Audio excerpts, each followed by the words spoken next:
जी अस्सलाम वालेकुम। हमारी कल डिस्कशन स्टार्ट हुई थी रिस्क मैनेजमेंट के एरिया में और उसमें हमने करेंसी रिस्क मैनेजमेंट को लेके बात शुरू की थी। हमने बेसिक्स पे बात की थी, फॉरेन एक्सचेंज रेट क्या है, direct quote, indirect coat, foreign exchange rates में कैसे हम यूज़ करते हैं, अपनी करेंसी की प्रोसीड्स अगर हमें बेचनी है फॉरेन करेंसी प्रोसीड्स की तो फॉरेन करेंसी बेचनी है या फॉरेन करेंसी खरीदनी है under direct quote indirect quote method, हम कैसे उन कैश फ्लोज के प्रोसीड्स या कॉस्ट मेजर करते हैं। देन फॉरेन एक्सचेंज के कॉन्टेक्स्ट में हमने स्प्रेड, मिड रेट और क्रॉस रेट की टर्मिनोलॉजीज डिस्कस की थी और फाइनली हमने 3 टाइप्स ऑफ रिस्क को डिस्कस किया था कि जो companies dealing in foreign currency they will expose to transaction risk, economic risk and translation risk. और ये कुछ हल्की फुल्की बात गवर्नमेंट मेजर्स पे भी हुई थी कि डिफरेंट गवर्नमेंट्स क्या पॉलिसीज अडॉप्ट करती हैं टू स्टेबलाइज एक्सचेंज रेट्स। तो कोई मसला मसाइल जी यहाँ तक, कोई इशू कल के लेक्चर से, कोई पॉइंट पे you think require further support? अच्छा जी, फिर हम रिस्क मैनेजमेंट टूल की तरफ चलते हैं। रिस्क मैनेजमेंट टूल में हमारा primary focus transaction risk management पे है, आल्दो हम एक टूल ट्रांसलेशन रिस्क मैनेजमेंट का भी डिस्कस करेंगे और एक टूल हम इकोनॉमिक रिस्क मैनेजमेंट का भी डिस्कस करेंगे, लेकिन वो सिर्फ बड़े ब्रीफली डिस्कशन में हमारे टूल आएंगे क्योंकि हमारे सिलेबस का जो मेजर फोकस है that is on transaction risk management. क्या आपने आज कोई चीज़ इंपोर्ट की है, पेमेंट 4 महीने बाद करनी है, या आज आपने कोई चीज़ एक्सपोर्ट की है, रिसीट 3 महीने बाद आनी है। सो 4 महीने बाद पेमेंट का जो रिस्क है कि भाई पता नहीं फॉरेन करेंसी कितने की खरीदने को मिलेगी, 3 महीने बाद जो रिसीट पे जो रिस्क है कि भाई प्रोसीड्स आएंगी पता नहीं कितने की बिकेगी फॉरेन करेंसी, उस रिस्क को कवर करना ये हमारे सिलेबस का मेजर हिस्सा है। अच्छा जी, ये कुछ हमारी रिस्क मैनेजमेंट में कुछ टूल्स हमारे कहलाते हैं इंटरनल टूल, इसको हम कहते हैं इंटरनल रिस्क मैनेजमेंट टूल्स, कि हम कुछ पॉलिसीज इंटरनली बना के अपनी कंपनी को फॉरेन करेंसी रिस्क से प्रोटेक्ट कर सकते हैं। ये इंटरनल पॉलिसीज हैं जिनकी मदद से हम फॉरेन करेंसी रिस्क से अपनी कंपनी को बचा सकते हैं या पॉसिबल वेज हैं। जैसे सबसे पहले तो डू नथिंग है, वो बचाने वाला काम तो नहीं है, वो क्या जी let's face the music, do nothing, कुछ ना कीजिए। This could be one possible strategy, company may decide to do nothing. And by the way generally organization who have very limited exposure to foreign exchange transaction, they do follow this strategy, they decide to do nothing। मतलब आपकी 10 अरब की cell है, 10 अरब में से 20-25 करोड़ अगर foreign currency में है तो that does not bother you. उसमें यू कैन थिंक ऑफ कि भाई 10-20 करोड़ की सेल है तो कभी डॉलर 1 रुपया महंगा होगा तो कभी सस्ता भी हो जाएगा, तो नफा नुकसान बराबर ही हो जाएगा। कितना को बड़ा हमारा पीएनएल पे इंपैक्ट आ जाएगा, क्योंकि जारी बात है if you want to manage foreign currency risk you have to develop a separate function for that and it has its own cost. तो अगर आपका रिस्क ही बड़ा लिमिटेड है तो it may not be financially viable for you to develop that risk management function in your organisation. So companies who have limited exposure they may decide to do nothing in the expectation कि कभी gain कभी loss आपस में शायद over the year nullify हो जाए, या अगर नलिफाई ना भी हुआ तो net effect will be negligible. So let's face it. दूसरी इंटरनल स्ट्रेटजी होती है जी invoicing in home currency. Foreign currency risk आप फेस कब करते हैं? When you import and you import in foreign currency, you have to make payment in foreign currency. When you export and you expect proceeds in foreign currency, तभी foreign currency transaction risk है ना। Invoicing in home currency is a strategy. In fact, this is not risk management, this is internally risk avoidance strategy. Avoid करें आप foreign currency में deal ना करें, लेकिन यहाँ पे हमें ख्याल रखना पड़ेगा कि invoicing in home currency is not option for every company for 2 reasons. Reason number 1, normally customer has the negotiation power. Normally customer has the negotiation power, like if you are on the supplying side you may not have power on convincing your customer that you will invoice in your currency, because customer will demand, they have the power, they will demand invoice me in my currency. So invoicing in home currency में एक limitation customer power आ जाती है। दूसरी limitation आती है, हो सकता है एक्सपोर्ट इंपोर्ट के केस में तो आप कस्टमर हैं, पाकिस्तान में इंपोर्ट के केस में आप कस्टमर हैं। Here comes the second limitation that we face in Pakistan कि हमारी home currency is not an international currency. मतलब normally international trade international currencies में ही की जाती है, और इंटरनेशनल करेंसीज में जो मेजर करेंसीज है डॉलर है, यूरो है, स्टर्लिंग है, और अब स्टर्लिंग इज पाउंड, और अब चाइनीज युआन भी आ चुका है काफी मेजर करेंसी के तौर पे सामने। तो ये 3-4-5 करेंसीज है मेजर, एक आध कोई और भी हो शायद, but these are few major currencies जिनमें आपकी इंटरनेशनल ट्रेड डिनोमिनेटेड होती है। मतलब आप का सप्लायर अमेरिका में बैठा है, उससे कोई जी मुझे रुपीज में इनवाइस करो, मैं आपको रुपीज में पेमेंट करूंगा। वो कहेगा भी मैंने रुपीज अमेरिका में सर में मारने, अमेरिका में who will by rupees from me, ठीक है ना। हाँ, अगर आपकी करेंसी कोई पाउंड है, यूरो है, डॉलर है, then there is international market, you have the power over your supplier, तो आप उसको कह सकते हो भाई मुझे मेरी होम करेंसी में इनवाइस करो। तो बेसिकली होम इनवाइसिंग इन होम करेंसी के 2 पॉइंट मैंने आपको बताया, इट इज वर्केबल लेकिन 2 लिमिटेशन के साथ। पहली limitation, customer has the bargaining power. दूसरी limitation, if your currency is not international currency you can not go for this option. अच्छा जी, तीसरी स्ट्रेटजी है लीडिंग एंड लैगिंग। लीड का मतलब होता है अर्ली सेटलमेंट और लैग का मतलब होता है delayed settlement of your transaction. For example, your foreign currency receipt is due as you are exporter. आप एक्सपोर्टर हैं, आपकी फॉरेन करेंसी रिसीट ड्यू है और आपकी इकोनॉमिक्स टीम की फोरकास्ट है कि going forward foreign currency is expected to get weaken, depreciate होने के चांस है। इसका मतलब आपकी फॉरेन करेंसी रिसीट 3 महीने बाद जब आएगी तो it will be converted into lesser amount of local currency, क्योंकि फॉरेन करेंसी डेप्रिशिएट होने का मतलब यही है ना कि कम पैसे मिलेंगे लोकल में। इस केस में lead could be an option कि आप अपने कस्टमर से कि आपको जल्दी पैसे भेज दें। You may decide to offer discount, क्योंकि आपके टेंशन है, आपको इकोनॉमिक टीम ने कहा आगे चल के से आपके जो डॉलर आने हैं वो सस्ते रेटों पे बिकेंगे। अब आपको टेंशन शुरू होगी कि मैं I may lose on my proceeds, how much question mark. तो भाई फ्यूचर का तो पता नहीं, क्यों ना 2% डिस्काउंट कस्टमर को दे के आज उससे पैसे मंगवा लो। 2% तो आप खुद डिसाइड कर रहे हो ना, कट ऑन योर प्रोसीड्स। लेकिन अगर आप वो 2% आज कॉस्ट बियर नहीं करते डिस्काउंट की, तो फ्यूचर में 4 लगे, 5 लगे, 6 लगे, कट आपको नहीं पता। लेकिन कस्टमर को आज 2% दे के उससे डॉलर आज मंगवा लो, आज बेच दो, ताकि फ्यूचर में जो डॉलर्स के सस्ते होने का रिस्क है वो खत्म हो जाए। होता है तो होता है भाई, आपको क्या मसला है, आपके डॉलर जब बिक गए, आपकी प्रोसीड्स जब कन्वर्ट होगी लोकल करेंसी में, your risk is over. So leading is the case, is the solution in this case. Alternative solution, alternative situation, payment का केस लेट्स देखते हैं जी। आप इंपोर्टर हो और आप एक्सपेक्ट कर रहे हो कि currency will depreciate in future, same expectation है, आपकी पेमेंट आज ड्यू होगी है, लेकिन आपकी इकोनॉमिक टीम कहती है जी going forward foreign currency is expected to get depreciate. अब आज डॉलर खरीदते हो तो महंगे मिलेंगे, 10 दिन बाद खरीदोगे तो सस्ते मिलेंगे। तो you should try to negotiate a lag with your supplier. अपने सप्लायर से बात करो, भाई 10 दिन बाद पेमेंट कर देंगे हम, 10 दिन और क्रेडिट अलाउ कर दें। तो by seeking that credit period you are trying to reduce your cost, अपनी कॉस्ट रिड्यूस कर रहे हो और जो फॉरेन करेंसी फ्लक्चुएशन का फायदा उठाने की कोशिश कर रहे हो, नुकसान से बचते हुए फायदा उठाने की कोशिश कर रहे हो। यहां नुकसान से बच रहे हो, यहां फायदा उठाने की कोशिश कर रहे हो। सो लीडिंग एंड लैगिंग ये भी इंटरनल स्ट्रेटजी है, आप अपने सप्लायर से, कस्टमर से निगोशिएट करके थोड़ा फायदा ले सकते हैं। ये जस्ट थ्योरेटिकल नेचर की बातें हैं। Matching receipts and payments, this is another internal strategy. Matching receipt and payment will only work for organisation which are involve in both import and export. Import करते हो, बल्कि हम पहले एक्सपोर्ट करते हो तो फॉरेन करेंसी प्रोसीड्स आती हैं, इंपोर्ट करते हो तो फॉरेन करेंसी में पेमेंट करनी होती है। सो एक्सपोर्ट से फॉरेन करेंसी रिसीट्स आती हैं, इंपोर्ट के अगेंस्ट फॉरेन करेंसी पेमेंट जानी होती है। तो मैचिंग रिसीट एंड पेमेंट के फॉरेन करेंसी रिस्क कब है कि प्रोसीड्स को बेचा सस्ते रेटों पे बिकी, पेमेंट के लिए खरीदा महंगे रेटों पे मिला। तो मैचिंग रिसीट एंड पेमेंट कहता है कि भाई आप खरीदो फरोख्त को अवॉइड करो, फॉरेन करेंसी आए फॉरेन करेंसी अकाउंट में रखो, पेमेंट का टाइम हो उसको यूटिलाइज कर लो पेमेंट में। तो फॉरेन करेंसी ना खरीदनी पड़ी ना बेचनी पड़ी, to the extent possible you can reduce your risk management. अब इसमें जनरली 2 इश्यूज आते हैं, फिर पाकिस्तान के स्पेसिफिक इशू की बात कर लेते हैं। जनरली 2 इशू ये हैं कि रिसीट, हमारी पेमेंट आज ड्यू है, रिसीट 10 दिन बाद आनी है, मैचिंग इशू। रिसीट पेमेंट में मैचिंग इशू, टाइमिंग डिफरेंस आ गया कि पेमेंट आज ड्यू है, रिसीट 10 दिन बाद आनी है। दूसरा इशू आता है अमाउंट का इशू, भाई पेमेंट तो आज ड्यू है लेकिन पेमेंट 5 लाख की है, रिसीट आ रही सिर्फ 2 लाख की, अमाउंट्स नहीं मैच कर रही, डेट्स नहीं मैच कर रही, अमाउंट्स नहीं मैच कर रही। एक इशू है, दोनों इशू दोनों हो सकते हैं। तो ये इशू जरूर एग्जिस्ट करते हैं, but to the extent possible an organisation should make an attempt to match की कोशिश करनी चाहिए, keeping in view these issues.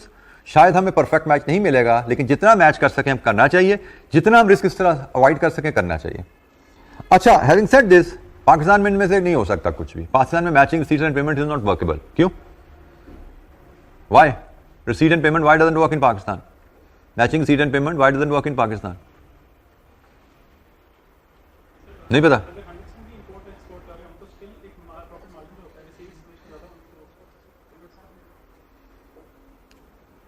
Export oriented organisation को भी ऑडिट नहीं किया?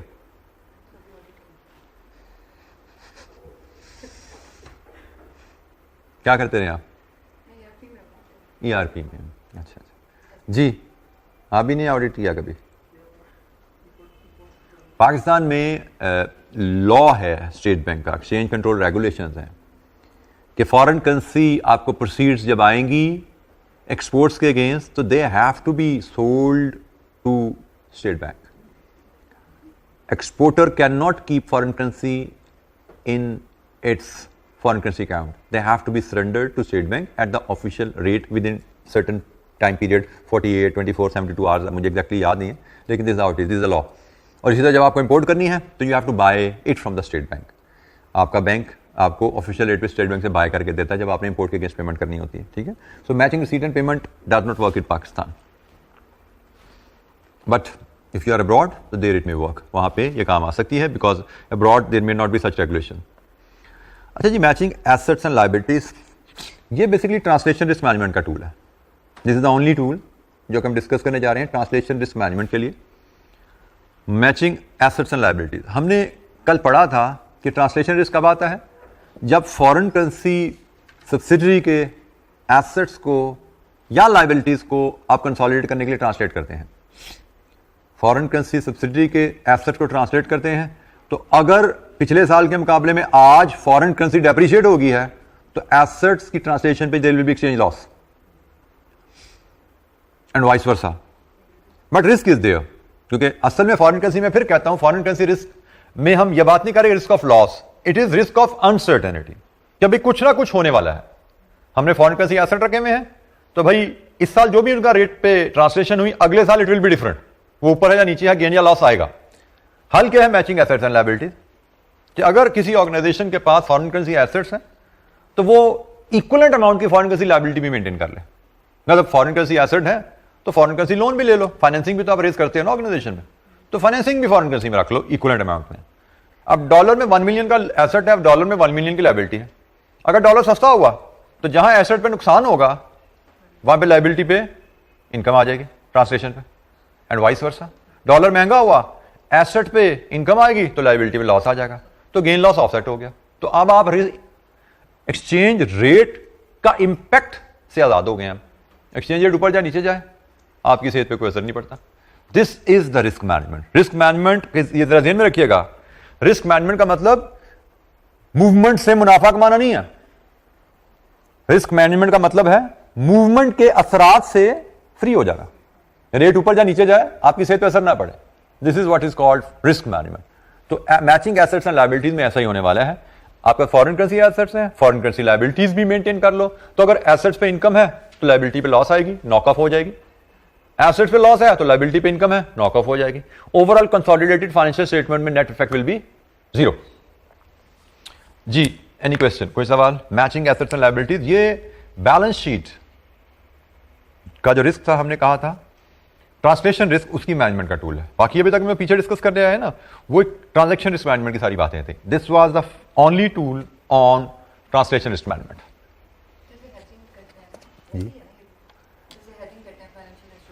बेटा हेजिंग का मतलब भी अपने आप को रिस्क से प्रोटेक्ट. हेज का मतलब बाढ़, ठीक है. Hedging means protecting your organisation from effects of the risk. ठीक है, तो ये हम जो जितने टूल्स पढ़े हैं they can be called internal hedging tools. Internal risk management tool कह लें या इनको इंटरनल हेजिंग टूल्स कह लें. ठीक है, एक ही बात है. ये सारे इंटरनल हेजिंग टूल्स हैं. Foreign currency risk hedging tool है इंटरनली, जो हम इंटरनल पॉलिसीज की मदद से हम अपने कंपनी को foreign currency foreign exchange rate की फ्लक्चुएशंस के इफेक्ट से बचा सकते हैं. By developing certain policies, by following certain processes, हम अपनी कंपनी को फॉरेन एक्सचेंज रेट फ्लक्चुएशन के असरात से बचा सकते हैं. फॉरेन करेंसी, मैं फिर बोल दूं, फॉरेन करेंसी फ्लक्चुएशन से मुनाफा कमाना is not your objective. Your objective is manufacturing. Your objective is import. Your objective is doing business. Not कि business के resultantly foreign currency transaction से मुनाफा कमाना. That becomes speculation. हम business की बात करेंगे और foreign currency risk को eliminate करने की बात करेंगे कि भाई हमें उसकी टेंशन से आज़ादी चाहिए. रेट ऊपर जाए नीचे जाए, हमारी सेहत पर असर ना डाले, हमारी कंपनी की प्रॉफिटेबिलिटी को इफेक्ट ना करे. This is what we call risk management. जी, matching assets and liabilities. Diversify international customer base. This is the only tool we are discussing here for managing economic risk. कल हमने economic risk पढ़ा था ना. Economic risk क्या था? Exchange rate बदलने की वजह से आपकी इंटरनेशनल कंपेटिटिवनेस इफेक्ट होती है. और वहां पे गालबन आप में से किसी ने कहा भी था कि भाई एक कंट्री में फेवरेबल मूवमेंट है तो दूसरे में, एक में एडवर्स है तो दूसरे कंट्री में फेवरेबल भी हो सकती है. बट वो तभी होगी ना जब you have diversified customer base. अगर आपकी इंटरनेशनल कस्टमर बेस डाइवर्सिफाइड है, आपके सिर्फ अमेरिका में आपके फॉरेन कस्टमर नहीं बैठे हुए, आपके यूरोप में भी है, आपके चाइना में भी है, आपके अफ्रीका में भी है, आपके से मिडिल ईस्ट में भी हैं, 5-6 मार्केट्स को आपने टच किया हुआ. अगर एक मार्केट में आपकी इंटरनेशनल कंपेटिटिवनेस एडवर्सली इफेक्ट होती है तो chances is there you may get compensation from a favourable effect in some other international market. So as a result overall risk may knock off each other. So diversify international customer base, ये आपको economic risk की diversification का tool है. ठीक है.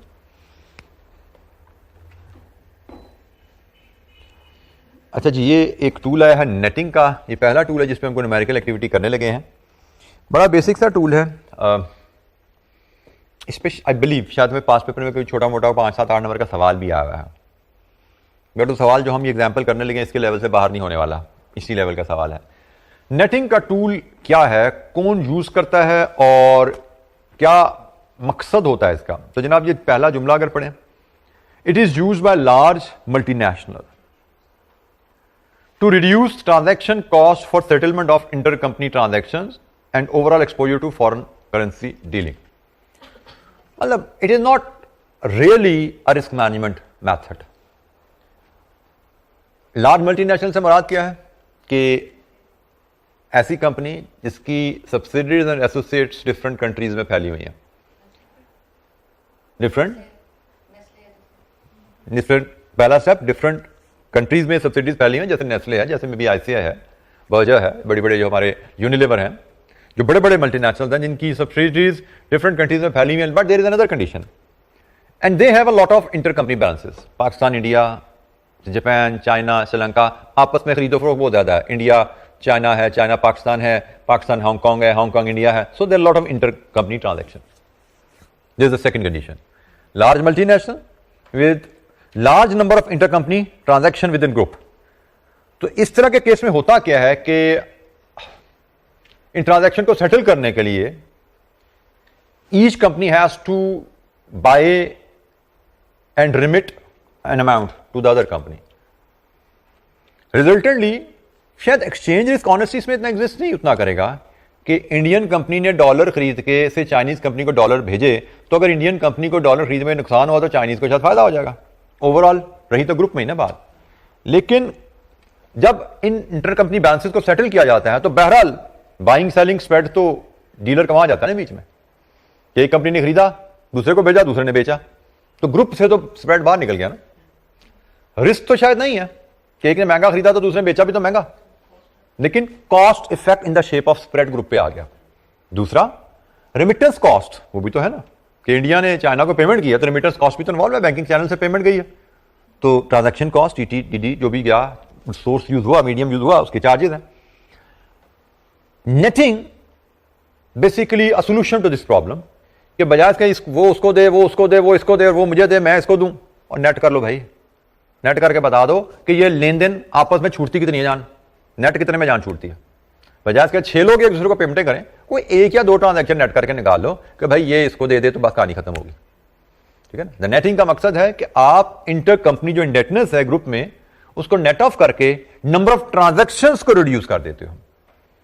कभी इतनी ज्यादा 6, एक बी को दे, बी सी को दे, सी ए को दे, डी बी को दे, बी सी को वापस कर रहा है, तो इससे इतनी लेन देन को नेट कर लिया जाए और नंबर ऑफ ट्रांजैक्शन को रिड्यूस कर लिया जाए. 2 फायदे हो जाते हैं कि एक तो नंबर ऑफ ट्रांजैक्शन रिड्यूस हो गई है और दूसरा बाइंग सेलिंग का जो स्प्रेड होता है जो ग्रुप से बाहर जाना तो वो सेव हो गया है.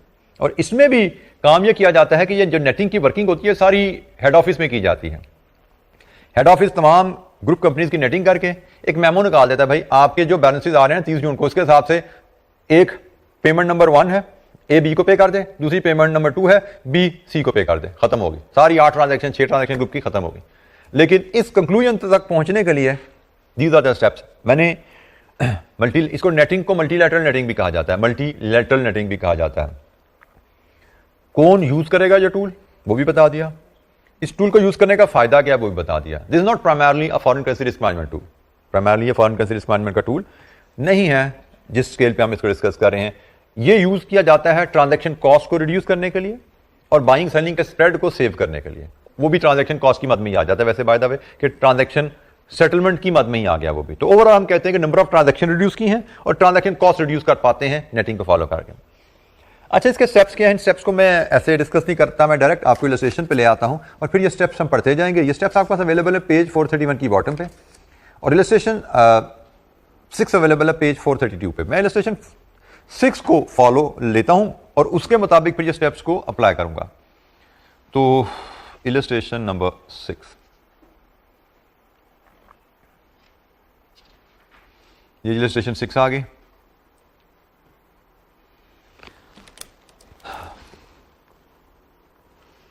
Calculate the net payments to be made in respect of the above balances and state the possible advantages of such netting.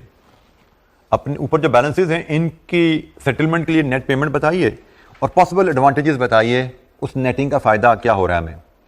A group of companies controlled from UK includes subsidiaries in India, Hong Kong and US. Head office UK में और 3 subsidies हैं। It is forecast that at the end of current month, intercompany indebtedness will be as follows. Companies का आपस में लेन then कैसा रहेगा month end पे? Indian subsidiary will be owed 144.381 Indian rupee by the Hong Kong subsidiary and will owe the US subsidiary $1080. Hong Kong subsidiary will be owed 14.438 Hong Kong dollars, 14.438 million Hong Kong dollars by US subsidiary and will owe it $800,000. The relevant exchange rates in terms of sterling 1 की terms में are dollar 1.415, Hong Kong dollar 10.215, Indian rupees 68।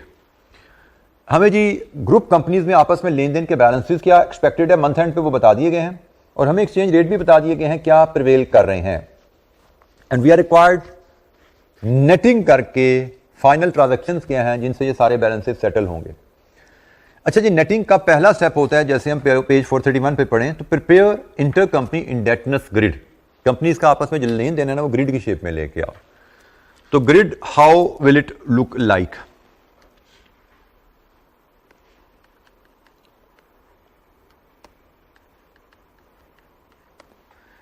अच्छा जी, grid बनाने के लिए हम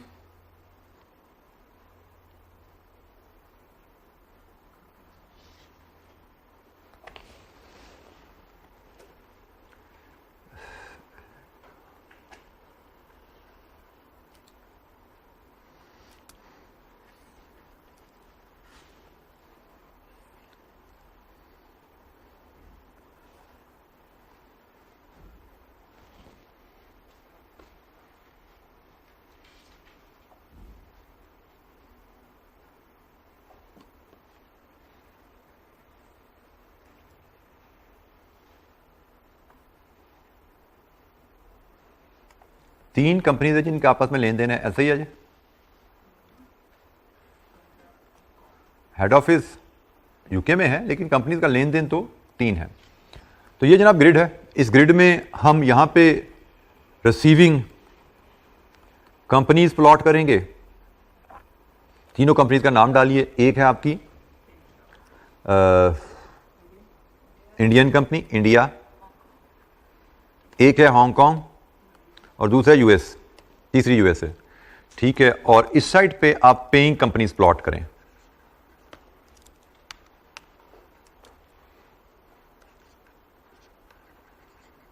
paying companies plot करें। यही companies यहां पे आएंगे। एक है इंडिया,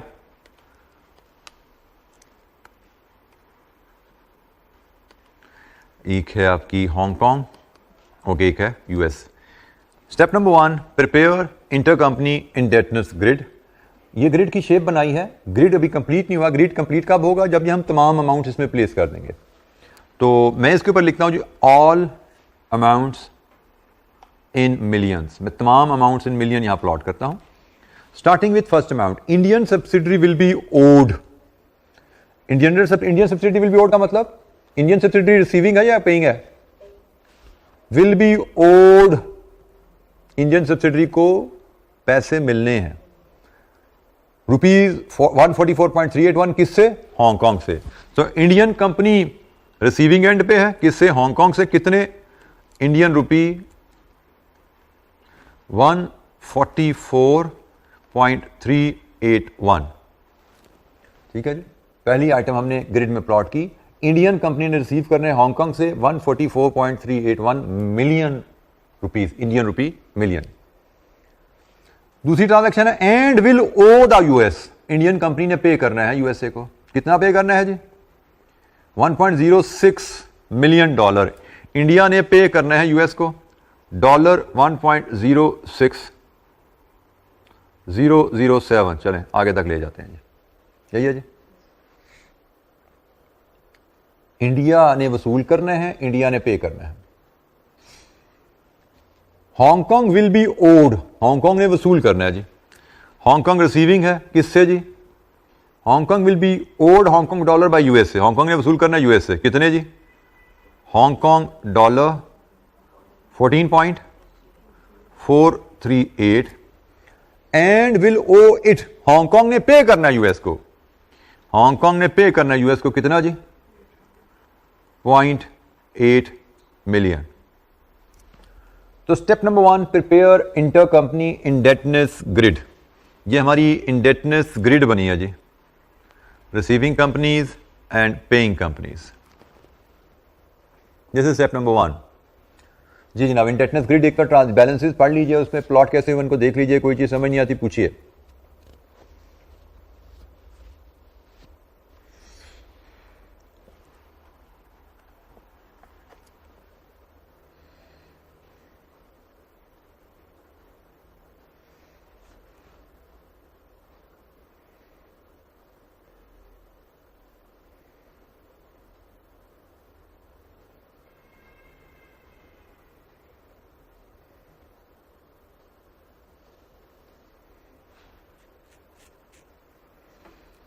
अच्छा, स्टेप नंबर 2,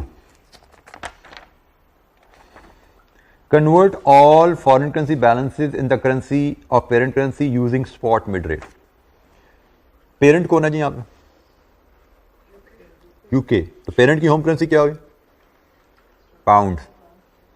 अच्छा, यहां पे कोई भी पाउंड बैलेंस नहीं है। अगर पाउंड बैलेंस होता तो हमें उसको कन्वर्ट करने की जरूरत ना होती। हमें क्या लिखा हुआ है? जो फॉरेन करेंसी बैलेंसेज हैं उनको पेरेंट की करेंसी में कन्वर्ट करो। अगर कि आपस में पाउंड का लेन देन होता तो उसको हमने नहीं छेड़ना था। ठीक है, तो यहाँ पे तो सारे ही फॉरेन करेंसी बैलेंस है, पाउंड का तो कोई बैलेंस ही नहीं है। अब हमने इन तमाम बैलेंसेस को पाउंड में कन्वर्ट करना है। पाउंड में कन्वर्ट करने के लिए गाइडलाइंस उसने दिया जी, जो स्पॉट का मिड रेट आपको गिवन है ना उसको यूज कीजिए। और स्पॉट का mid rate last sentence just above requirement given है। हमें तीनों कंपनीज की, तीनों कंट्रीज की जो करेंसी है उसका पाउंड से रिलेशनशिप गिवन है। यूएस डॉलर पर पाउंड, हांगकांग डॉलर पर पाउंड, इंडियन रुपी पर पाउंड। अब मैंने से इंडियन रुपी को पाउंड में कन्वर्ट करना है। Should there be a division और multiplication? First currency second currency rule देखो। इंडियन रुपी ने पाउंड में जाना है, डिवीजन और मल्टीप्लिकेशन? जी डिवीजन होगी। क्यों डिवीजन? वसूल कितना डिवीजन होगी?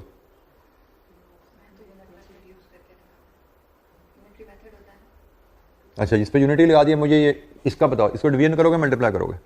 उस पर तो लगा दिया यूनिटी मेथड, इस पे लगाओ।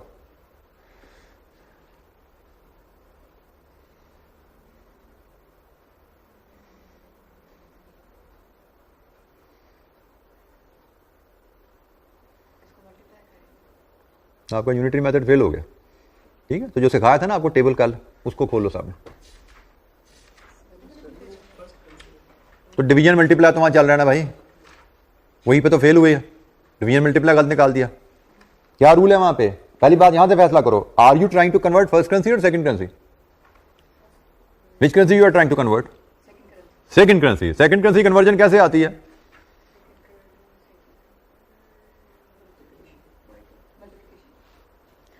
सेकंड करेंसी कन्वर्जन मल्टीप्लिकेशन से आती है। दोबारा मेरा सवाल पहले वाले पे जाता हूं। Are you trying to convert first currency और second currency? Indian rupee, is this the first currency और second currency? Hong Kong dollar, is it first currency और सेकंड करेंसी? कैसे सेकंड है? क्योंकि जुमले में बाद में लिखी हुई इसलिए।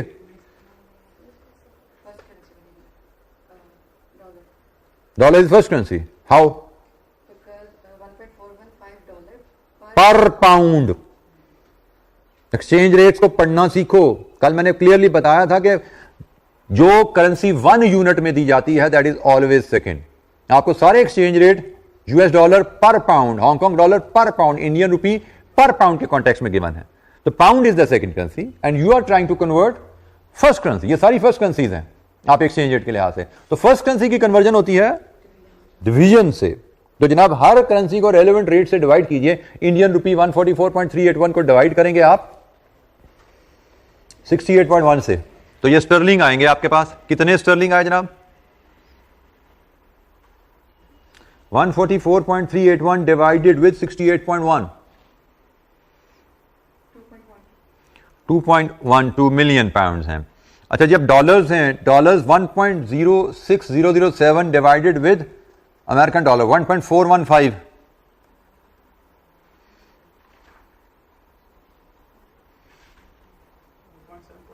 सॉरी 0.749. डॉलर 0.8 है. 0.8 डिवाइडेड विद 1.415.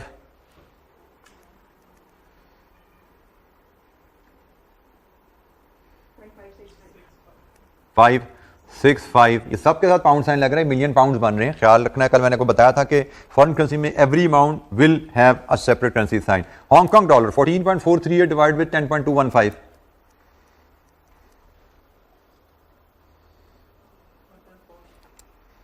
1.4413. जी जनाब, इसको जरा स्टेप वाइज चलें. तो हमने सबसे पहला स्टेप किया prepare inter company indebtedness credit. Step number 2 किया जी convert all foreign currency balances in the currency of parent using spot mid rate.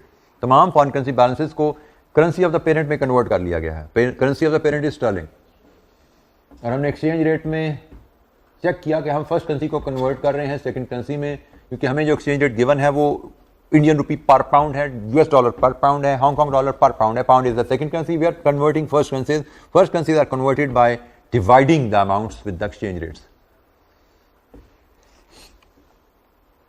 Step number 2.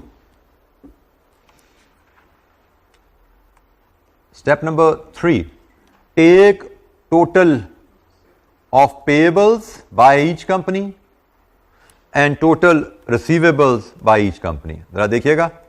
तो जैसे रिसीविंग कंपनी इंडिया ने सिर्फ एक ही अमाउंट वसूल करनी है, दैट इज स्टर्लिंग 2.12. हांगकांग ने सिर्फ एक ही अमाउंट वसूल करनी है, दैट इज स्टर्लिंग 1.413 मिलियन. और यूएस ने दो अमाउंट वसूल करनी है. दोनों का सम कीजिए. 1.314 मिलियन. और पेमेंट का टोटल कीजिए. इंडियन कंपनी ने एक पेमेंट करनी है, दैट इज 0.749. हांगकांग कंपनी ने दो पेमेंट्स करनी है. सम कीजिए दोनों का 2.685. और यूएस कंपनी ने एक पेमेंट करनी है 1.413. तो जनाब आपने हर इंडिविजुअल कंपनी का टोटल रिसीवेबल और टोटल पेबल निकाल लिया और इसके बाद नेट कर लो इनको. टोटल रिसीवेबल को टोटल पेबल से नेट कर लो. वो पेबल इधर शिफ्ट करो. इंडिया का इंडिया के नीचे स्टर्लिंग 0.749. अब पेबल को मैं नेगेटिव ला रहा हूं. स्टर्लिंग 2.685 क्योंकि नेट करना है, और स्टर्लिंग 1.413. लीजिए जी, अब इसको नेट कीजिए और देखिए व्हाट इज नेट रिसीवेबल और पेबल.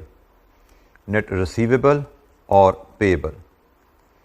जी, Indian company should receive in net कितना?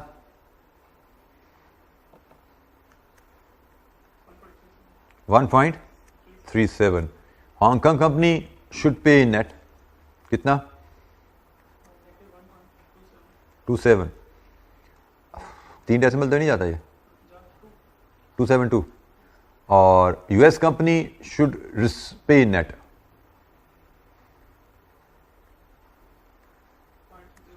0.9.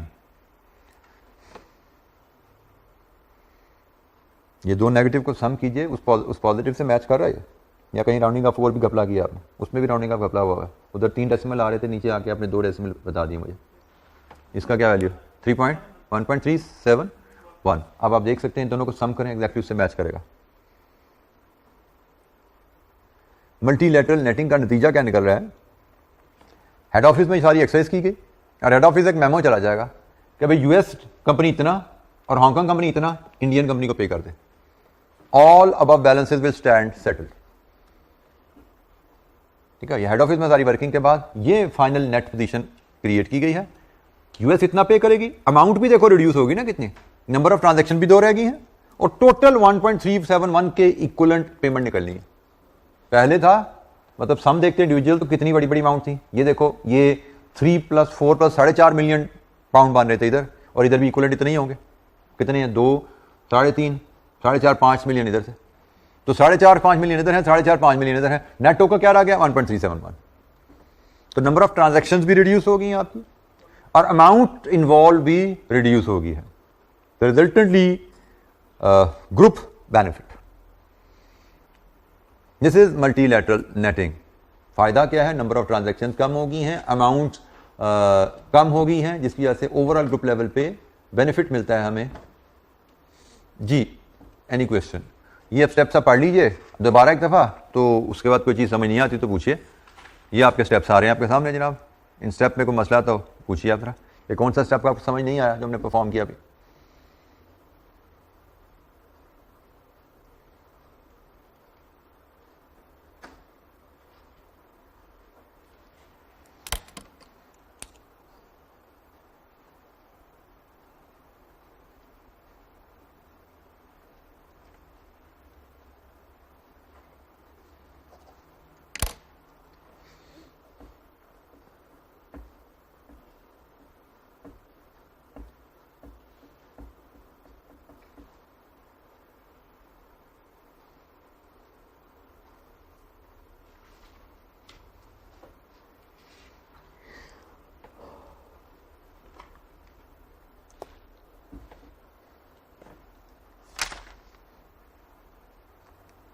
अच्छा, ये सारी अभी हमने इंटरनल मैनेजमेंट के टूल डिस्कस किए हैं। हेजिंग भी इंटरनल मैनेजमेंट टूल है, लेकिन एक खास कंडीशन लार्ज मल्टीनेशनल के लिए ये टूल यूज किया जाता है, स्टिल इंटरनल मैनेजमेंट टूल।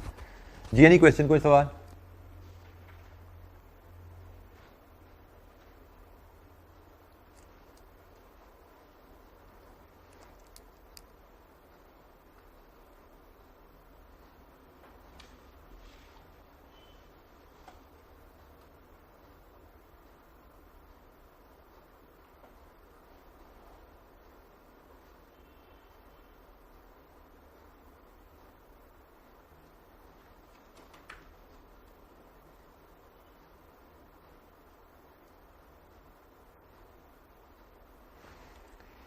अच्छा जी, अब हम आगे थोड़े टूल्स की तरफ चलते हैं। एक्सटर्नल हेजिंग टूल जो हम यूज़ कर सकते हैं, जो हमें थर्ड पार्टी से ये सर्विसेज अवेलेबल हैं फॉरेन करेंसी मैनेजमेंट के लिए। उनमें सबसे पहला टूल है जी forward rate agreement. Forward rate agreement discuss करने से पहले we need to understand the difference between spot rate and forward rate. अब जब भी फॉरेन एक्सचेंज किसी बैंक के पास जाओगे, डीलर के पास जाओगे, तो usually foreign exchange banks they quote 2 types of rate, एक स्पॉट रेट होता है और एक फॉरवर्ड रेट होता है। Spot rate is applicable for the transaction to be settled on the spot. आपने देयर एंड देन कोई करेंसी खरीदनी है, बेचनी है, स्पॉट रेट पे सौदा होगा। Forward rates are available for agreement today for buying selling at some future date. Normally bank would coat से 1 month forward rate, 3 month forward rate, 6 month forward rate. Rate वैसे ही बाइंग सेलिंग में quote होंगे, लेकिन those rates are available for agreement today to buy और sell agreed amount at future specific date, after 1 month, after 3 months, after 6 months. So rate आज मिलेगा, amount आज lock होगी, लेकिन ट्रांजैक्शन फ्यूचर में होगी। और फॉरवर्ड रेट आपका फॉरेन करेंसी रिस्क खत्म कर देते हैं। फॉर एग्जांपल, आपको $1 million की प्रोसीड्स आनी है, लेकिन आनी है 3 महीने बाद। आपको रिस्क क्या है? 3 महीने बाद प्रोसीड आएंगी, पता नहीं कितने की बिकेगी। एफआरए क्या कहता है? बैंक में जाओ आज, 3 month फॉरवर्ड पे आज एग्रीमेंट कर लो बेचने की। 230 का रेट मिल रहा है, 220 का मिल रहा है, 222 का मिल रहा है, जो रेट में है मार्केट में मिल रहा है ना रेट, आज एग्रीमेंट साइन कर लो। आज जब एग्रीमेंट साइन करोगे जी मैंने 225 में एग्रीमेंट कर लिया, मैं $1 million 3 महीने बाद 225 का बैंक को बेचूंगा, एग्रीमेंट साइन करके आ गया। अब 3 महीने बाद डॉलर 235 पे जाए, 215 पे आए, आपकी बला से आपका तो एग्रीमेंट हो गया ना, as far that amount is concern.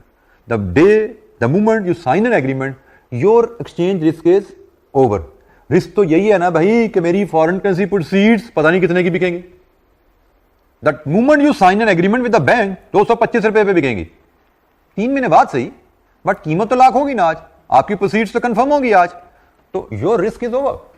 Forward rate agreement proceed का केस है, पेमेंट का केस है। फ्यूचर में अमाउंट की प्रोसीड्स ड्यू है तो आपको डर है मैं बेचने जाऊंगा सस्ती बिकेगी। फ्यूचर में फॉरेन करेंसी पेमेंट ड्यू है, आपको डर है मैं करेंसी खरीदने जाऊंगा महंगी मिलेगी, नुकसान ना हो जाए। हल क्या है, आज एफआरए कर लो। खरीदना है तो भी एग्रीमेंट मिल सकता है, बेचना है तो भी एग्रीमेंट हो जाएगा। और एग्रीमेंट करने का नतीजा क्या है कि आपका रेट लॉक हो गया है। अब मार्केट में रेट ऊपर जाए नीचे जाए, forward rate agreement is binding on you as well as on the bank, both will have to honour it. एक बेसिक सी इलस्ट्रेशन एफआरए पे देखते हैं जी। इलस्ट्रेशन नंबर 7 है, इसी पेज पे आ रही है हमारे पास। A Pakistani company has following exposure to foreign currencies: a payment of $5 lakh due in 3 months time and receipt of 100 million yen in 4 months time. It is for September and spot and forward rates are as follows: spot rate rupee dollar, spot rate rupee yen, forward rate rupee dollar 3 month, rupee dollar 4 month, rupee yen 3 month, rupee yen 4 months. Requirement क्या है? Illustrate how Pakistani company should hedge its exposure using forward rate agreement. Pakistani company कैसे forward agreement से foreign currency risk को hedge कर सकती है? Risk है क्या कि हमें 3 महीने बाद $5 लाख पेमेंट करने हैं, मतलब 3 महीने बाद $5 लाख खरीदने पड़ेंगे ना, क्वेश्चन मार्क, पता नहीं कितने रुपए लगेंगे। आज तो हमें पता है आज खरीदने $5 लाख स्पॉट रेट पे सौदा हो जाएगा। 3 महीने बाद पे क्वेश्चन मार्क है। हमें 4 महीने बाद 100 मिलियन येन आने हैं।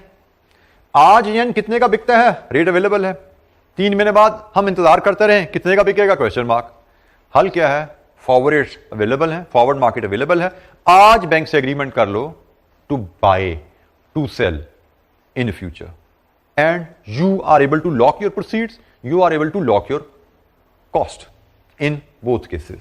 तो जैसे हमारा यहां पे अब हल क्या निकलेगा, हम बात कर रहे हैं जी इलस्ट्रेशन 7 की। इलस्ट्रेशन नंबर 7 में जो तो है ना foreign currency dollar payment, $5 lakh payable in 3 months। इसका हल क्या है? FRA to buy $5 lakh in 3 months forward. अच्छा, 3 मंथ फॉरवर्ड पे डॉलर बाय करना है, 3 मंथ फॉरवर्ड पे डॉलर बाय करना है। डॉलर फर्स्ट करेंसी है, second dollar second currency, second currency we buy high and we multiply. तो मल्टीप्लाई करें 3 मंथ फॉरवर्ड में 170.90, 170.90। जनाब बताइए मिलियन में बता दीजिएगा आपकी कितनी कॉस्ट लॉक होती है? 0.5 इंटू 170.90, 0.5 मिलियन कर लीजिए, सॉरी 85.45 मिलियन। ये आपकी कॉस्ट लॉक होती है ट्रांजैक्शन नंबर 1 के लिए, $5 लाख पेबल जी। आज आप एफआरए कर लोगे, मतलब 1 सितंबर को आप एफआरए करोगे, यह आपका 1 सितंबर को आपने एफआरए किया है, ठीक है जी।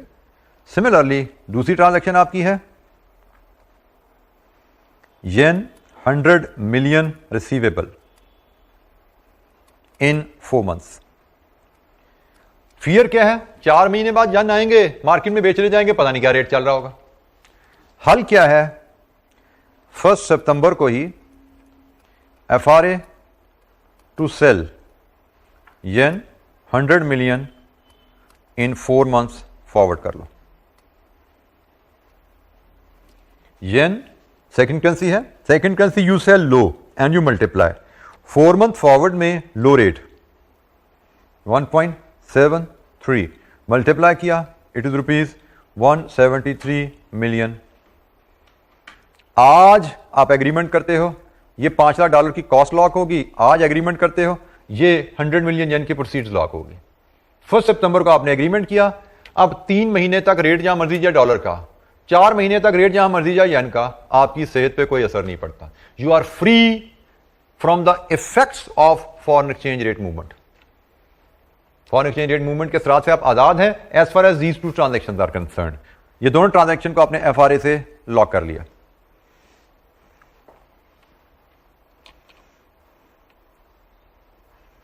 जी जनाब, एनी क्वेश्चन, कोई सवाल? फॉरवर्ड रेट हमें एग्जाम में आता है, जितना हमने डिस्कस किया ये 1 नंबर की कैलकुलेशन है। It's very basic, it's just the beginning कि आपको फॉरवर्ड रेट दिया जाए तो आपको सिर्फ हाई लो डिसाइड करना, ज़रूरत तकसीम का फैसला करना नहीं। ये तो ABC है, बल्कि A है ये तो फॉरेन करेंसी का, तो इसका आपको 1 नंबर ज्यादा नहीं मिलता। ये 1 नंबर, ये 1 नंबर, ये 2 नंबर के 2 कैलकुलेशन बनती है exam. We don't generally expect इससे ज्यादा नंबर में वहां पे आएंगे, लेकिन FRA में नंबर आहिस्ता आहिस्ता बढ़ते जाते हैं जैसे जैसे स्टेप्स ऐड होते जाते हैं। जैसे अभी हम एक कॉन्सेप्ट और ऐड करते हैं FRA में, there is another concept which can be tested. यहां तक जी क्लियर है जी? फॉरवर्ड रेट एग्रीमेंट,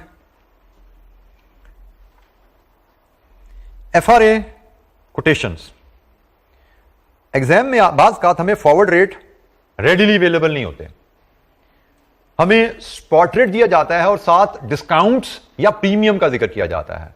कभी स्पॉट रेट हमारा ये चल रहा है और फॉरवर्ड में करेंसी डिस्काउंट पे कोटेड है, या फॉरवर्ड में करेंसी प्रीमियम पे कोटेड है और हमें डिस्काउंट और प्रीमियम की अमाउंट्स दे दी जाती हैं। प्रीमियम पे कोट होने से मुराद है, पहली बात, पाकिस्तान में फॉरेन करेंसीज कोट होती हैं, पाकिस्तान में रुपीज कोट नहीं होता ऐसे।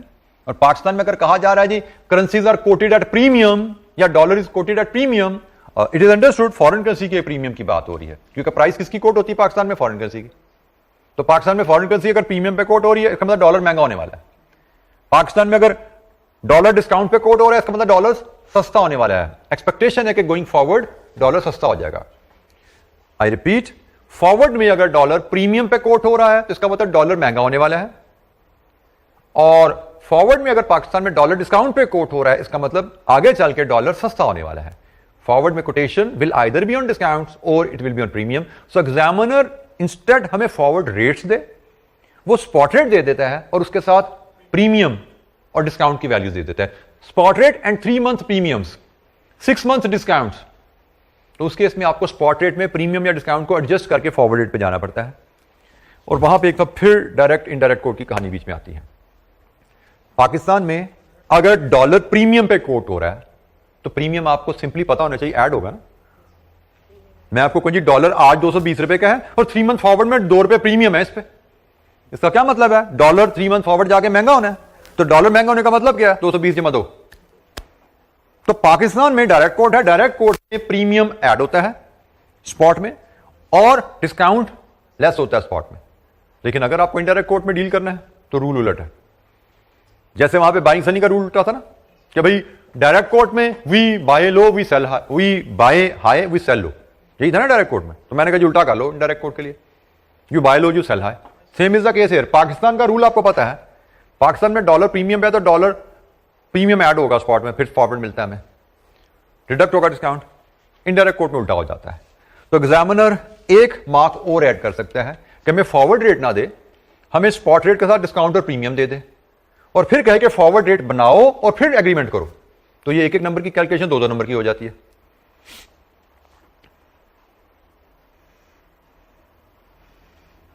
सो बेसिकली अगर हम कहें तो डायरेक्ट कोट के लिए forward rate is equal to spot plus premium और स्पॉट माइनस डिस्काउंट, और इनडायरेक्ट कोट के लिए forward is equal to spot minus premium और स्पॉट प्लस डिस्काउंट। ठीक है, तो ये हमारी 2 इक्वेशंस बन जाती हैं यहां से कि अगर हमें स्पॉट रेट के साथ प्रीमियम या डिस्काउंट दिया जाए तो अकॉर्डिंग टू द डायरेक्ट और इनडायरेक्ट कोट हम ये एडजस्टमेंट करके फॉरवर्ड रेट पे पहुंचते हैं।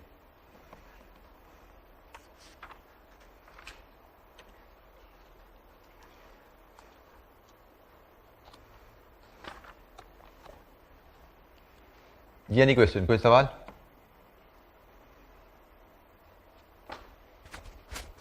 ये चीज यहां पे टेबल में बताई गई थी, adjustment of discount of premium in spot rates. Spot rate में क्या एडजस्टमेंट करनी है फॉरवर्ड रेट पे जाने के लिए, मैंने थोड़ी सी इक्वेशन से भी आपको ये चीज बता दी रिवीजन के लिए। अच्छा जी, इससे एक स्टेप और आगे भी जाया जाता है, तीसरा स्टेप भी आता है फॉरवर्ड रेट में कि डिस्काउंट प्रीमियम भी नहीं बताया गया, एस्टिमेटिंग फोरकास्टिंग फॉरवर्ड रेट। एक लेवल है आपको फॉरवर्ड रेट दे दिया जाए दूसरा लेवल है स्पॉट रेट के साथ डिस्काउंट और प्रीमियम दिया जाए। एग्जामिनेशन में अभी तक बाय द वे यही 2 लेवल टेस्ट हुए हैं। तीसरा लेवल जो हम पढ़ने जा रहे हैं ये फॉरेन करेंसी के क्वेश्चन में टेस्ट नहीं होता, लेकिन ये कॉन्सेप्ट फॉरेन इन्वेस्टर अप्रेजल में टेस्ट हो जाता है। हम फोरकास्टिंग फॉरवर्ड पढ़ने जा रहे हैं ना, ये फॉरेन करेंसी के क्वेश्चन में हमें नजर नहीं आता, लेकिन फॉरेन इन्वेस्टर अप्रेजल के क्वेश्चन में ये कॉन्सेप्ट जरूर टेस्ट हो जाता है, जो हम फोरकास्टिंग फॉरवर्ड पढ़ने लगे हैं या एस्टिमेटिंग फॉरवर्ड पढ़ने लगे हैं। अच्छा, गोइंग फॉरवर्ड हमारा 2 कंट्रीज के दरमियान एक्सचेंज, 2 कंट्रीज के दौरान एक्सचेंज रेट कहां मूव करेगा, there are number of factors जिन पे वो डिपेंड करता है। ठीक है, इनमें से कुछ फैक्टर्स पे हमारी एक फैक्टर पे बात हुई भी है, बाकी भी हमने सुनी होंगी चीजें, कोई हमारे लिए शायद इनमें कोई अनोखी चीज नहीं है। 2 करेंसीज का एक्सचेंज रेट किस डायरेक्शन में जाएगा, this is a brief list of factors जिन पे movement of exchange rate depend करता है। अच्छा, हमारे स्कोप में इनमें से इन 2 को लेके इन 2 का रिलेशनशिप फॉरवर्ड रेट से क्या है, ये हमारे स्कोप में है कि भाई 2 कंट्रीज का इंटरेस्ट रेट, 2 कंट्रीज का inflation rate, how does it relate to exchange rate. ठीक है, और इनको लेके एक्सचेंज रेट को कैसे, फॉरवर्ड रेट को कैसे फोरकास्ट किया जाता है, this is what we are going to just see. एक बड़ी बेसिक सी इक्वेशन है,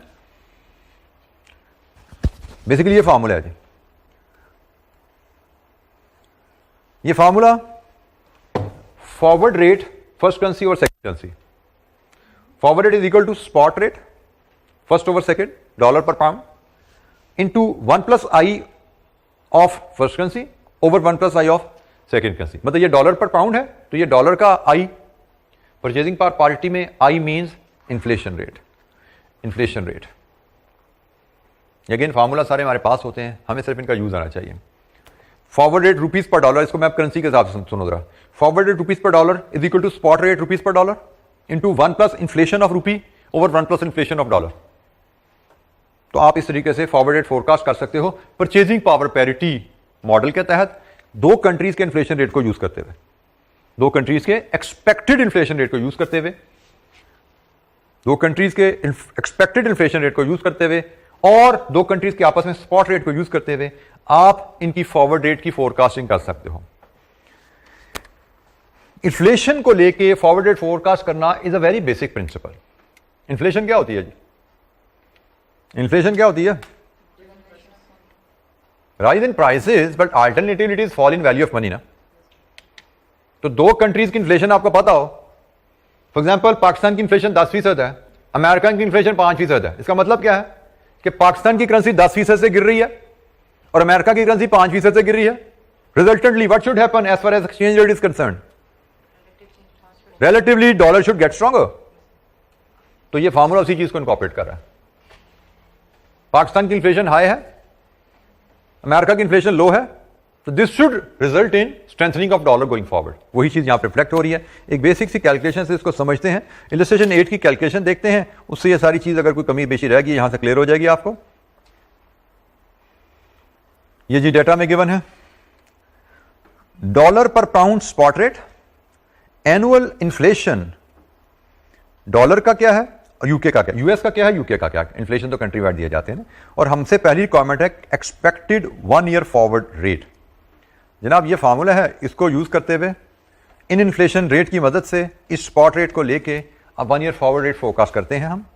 illustration 8 part 1, illustration number 8 part 1, forward rate dollar पर पाउंड चाहिए is equal to spot rate dollar पर पाउंड। चलें पहले मैं पूरा फार्मूला लिख देता हूं। स्पॉट रेट डॉलर पर pound into 1 plus I of dollar over 1 plus I of sterling. Putting in the values, spot is 1.45, dollar का इन्फ्लेशन इज 6%, स्टर्लिंग का इन्फ्लेशन इज 8%। बाय द वे यहां पे आपको नजर आता चाहिए जिस कंट्री का इन्फ्लेशन रेट कम होता है वो करेंसी स्ट्रांग होती है। Dollar is getting stronger here. बताइए 1 ईयर फॉरवर्ड क्या? 1.43 पर पाउंड, तो डॉलर इज गेटिंग स्ट्रॉन्गर। आज 1.45 डॉलर का 1 पाउंड आता है, साल बाद लेसर डॉलर में 1 पाउंड आ रहा है, तो डॉलर स्ट्रॉन्ग हो रहा है ना पाउंड के मुकाबले में।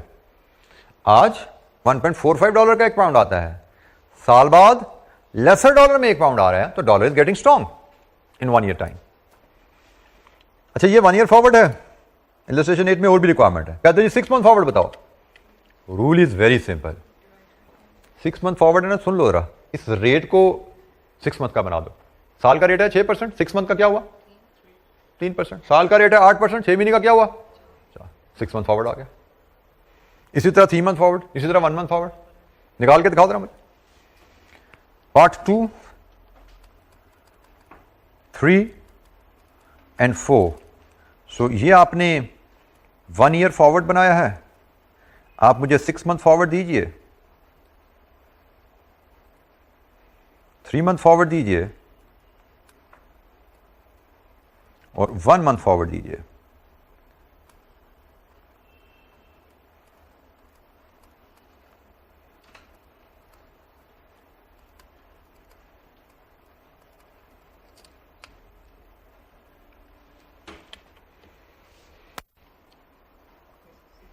Six month forward 1.44, 3 month forward decimal एक बढ़ा लो बेशक, 3 डेसिमल पे ले जाओ उसको। बाय द वे एग्जामिनर ने तो 4 डेसिमल पे काम किया हुआ था, मैंने इसको 2 लिख दिया था, उसने तो हमें 1.4500 कोड किया था।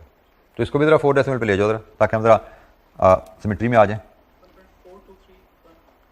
1.4231 तो 43 कहाँ से लिखवाया था तूने? 1.4360, 4360, फिर भी 43 नहीं बनता। 6 मंथ का बता रहे हो आप। 4360, 1 ईयर का मुझे लॉक करवा पहले, क्या है 4231। चलें आगे चलिए। 3 मंथ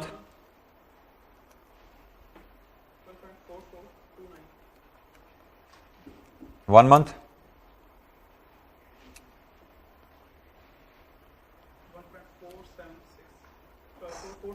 4476। अच्छा, एक्सचेंज रेट में क्वेश्चन में हैबिट रखिएगा, जितने डेसिमल में एग्जामिनर ने रेट दिया हुआ उतने डेसिमल में आपको वर्क करना है। ये नहीं क्वेश्चन, कोई सवाल?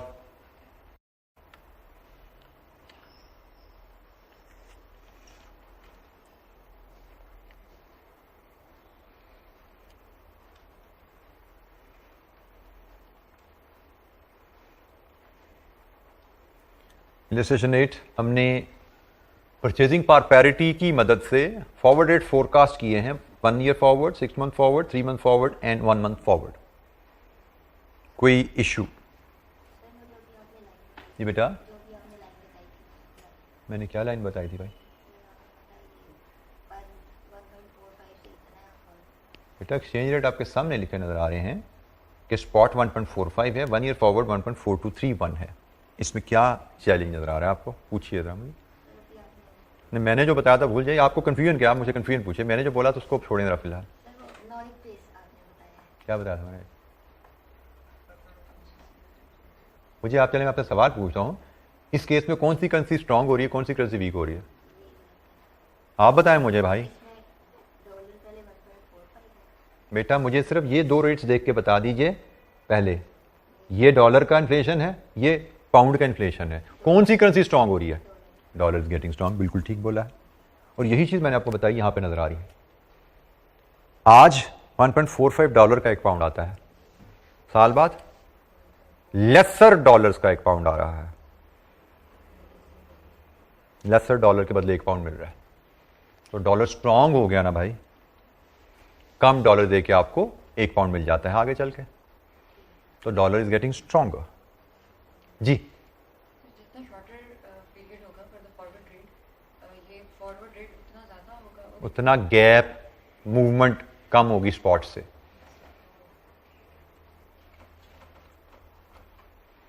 ठीक है, सारी पता, ये आप दूर जा रहे हैं ना, गैप बढ़ता जाएगा। 1 साल में 2% का इफेक्ट नजर आ रहा है, 1 महीने में फ्रैक्शन का इफेक्ट नजर आ रहा है। जी, एनी अदर क्वेश्चन? अच्छा, ये हमने परचेजिंग पावर पैरिटी के नाम से इस फार्मूले को डिस्कस किया, और परचेजिंग पावर पैरिटी का फार्मूला जब हम इस्तेमाल करते हैं तो आई मीन इन्फ्लेशन। इसी सेम फार्मूले को इंटरेस्ट रेट पैरिटी में भी यूज किया जाता है, where I is interest. Same relationship है, सेम कैलकुलेशन है, सेम कॉन्सेप्ट है। अगर आपको इंटरेस्ट रेट्स दिए जाए दो कंट्रीज के और कहा जाए आप फॉरवर्ड रेट फोरकास्ट करो, तो हम इसको इंटरेस्ट रेट पैरिटी कहेंगे। आपको दो कंट्रीज के इन्फ्लेशन रेट्स दिए जाए और कहा जाए फॉरवर्ड रेट फोरकास्ट करो, हम इसको परचेजिंग पावर पैरिटी कहेंगे। फार्मूला सेम है, यूजेस सेम है, ठीक है। सिर्फ इन्फ्लेशन रेट और इंटरेस्ट रेट की वजह से फार्मूले का टाइटल बदल जाता है, बाकी अंडरलाइन कॉन्सेप्ट सारे वही रहते हैं। और ये भी ध्यान में रखिए कि इन्फ्लेशन की जो डायरेक्शन होती है वही डायरेक्शन इंटरेस्ट रेट में रिफ्लेक्ट हो रही होती है ना। Higher inflation higher interest rates, lower inflation lower interest rates.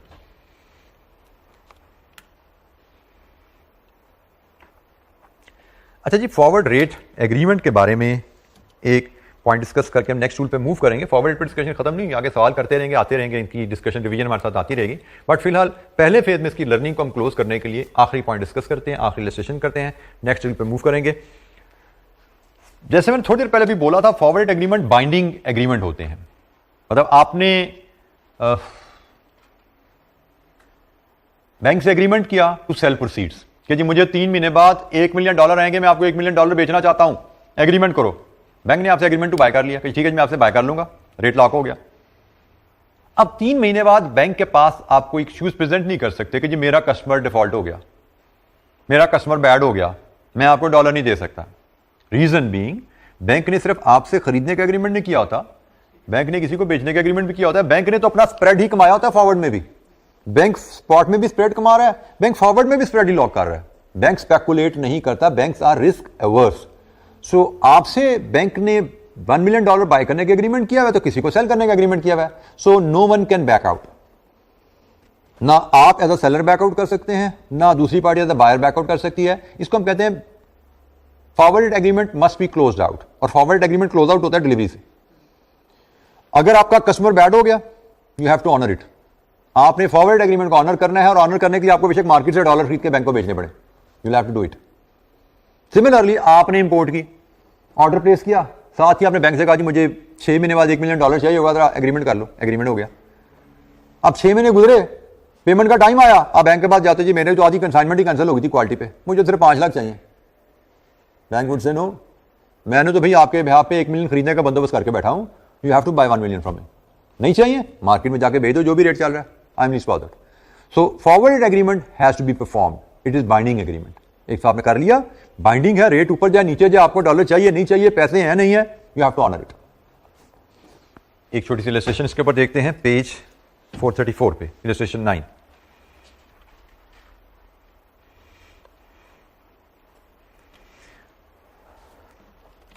SPLC, a UK company arranges on 1st January with the US supplier, UK company US suppliers agreement to offer delivery of a consignment of goods costing $96,000. S Limited will have to pay for the goods in 6 months time on 1st July.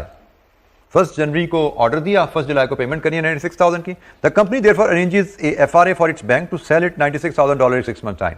1st जनवरी को FRA कर लिया उसने, ठीक है जी।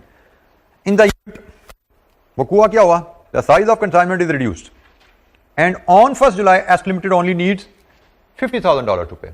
Agreement कर लिया 1 जनवरी को $50,000 खरीदने का, सॉरी $96,000 खरीदने का, लेकिन जब 1st जुलाई आई तो आपको सिर्फ चाहिए 50,000।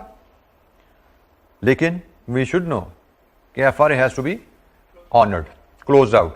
तो अब कैसे क्लोज आउट होगा ये? असल में ट्रांजैक्शन क्या हो गया 1st जुलाई को?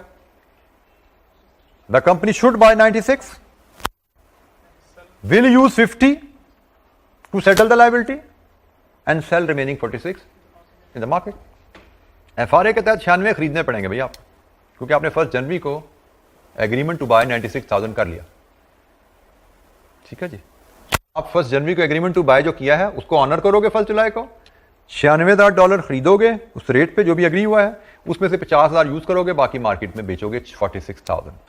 हमें स्पॉट रेट दिया गया है, 6 मंथ फॉरवर्ड में प्रीमियम दिया गया है, तो प्रीमियम भी यूज होने जा रहे हैं यहाँ पे, और हमें 1 जुलाई का स्पॉट भी बताया गया है। Workout cash flows which will arise for the settlement of the transaction. Okay, transaction पूरी करो 1 जुलाई को, बताओ 1 जुलाई को सेटलमेंट पे क्या कैश फ्लोज आएंगे आपके। तो जनाब कहानी शुरू हमारी होगी 1 जनवरी के FRA से। टेबल बना लो जरा, कल जो सिखाया था, टेबल जरा खींचो अपने सामने, लाइन में डालो जरा, क्योंकि this is we are going to deal with indirect quote, dollar pound. Table था जी आपका first currency, second currency, buy, sell, convert, second currency, buy, high, sell, low, convert through multiplication, low, high, divide. This is the table.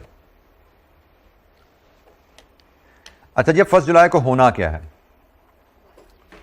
1 जुलाई को आपको bye करने हैं $96,000। किस rate पे? 6 month forward, जो 1 जनवरी को चल रहा है। अब तसल्ली से जरा देखो जरा, 1 जनवरी को 6 मंथ फॉरवर्ड आपने डॉलर बाय करने हैं, आपको फर्स्ट करेंसी बाय करनी है। टेबल से बताओ, first currency you buy, first currency you buy, low और हाई, टेबल देके बोलो, low, you buy low, this is the low rate and this is indirect quote. Dollar buy करने हैं UK में बैठ के ना, इनडायरेक्ट कोट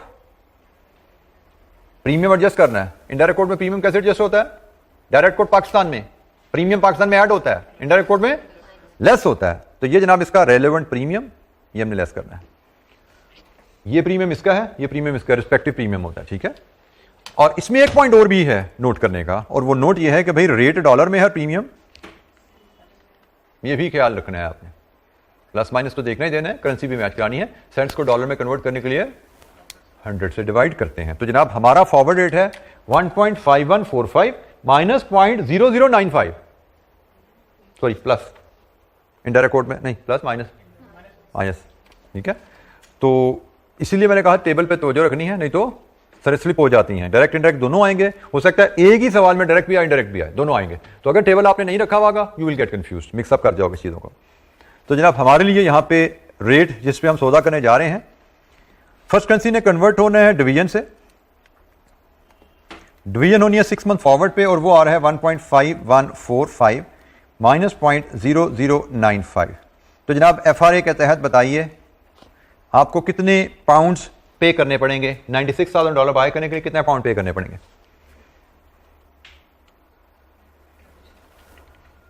$96,000 बाय करने के लिए कितने पाउंड पे करने पड़ेंगे आपको?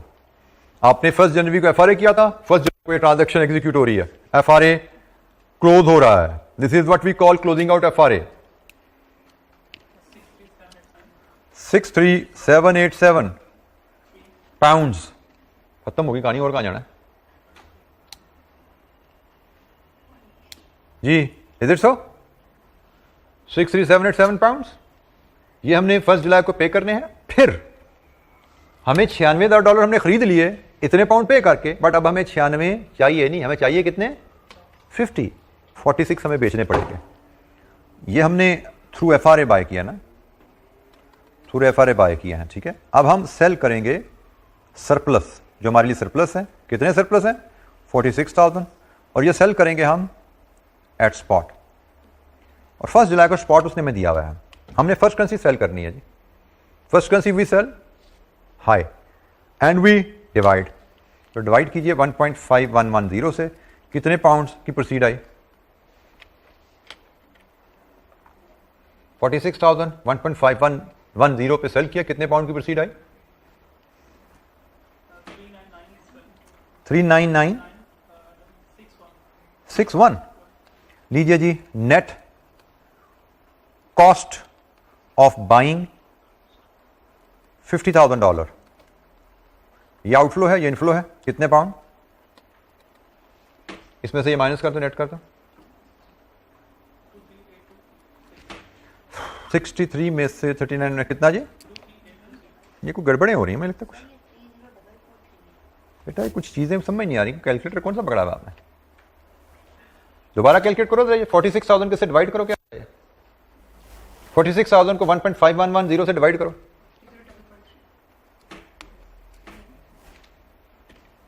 तीन महीने क्लास को होने लगे, आपकी कैलकुलेशन बेटा ठीक नहीं हुई। मुझे लगता है शुरू में पहले हफ्ते में भी ये प्रॉब्लम था, तभी भी ये प्रॉब्लम है। This very dangerous problem. क्या है जी? 3044 नेट बोलो क्या आया? This minus this,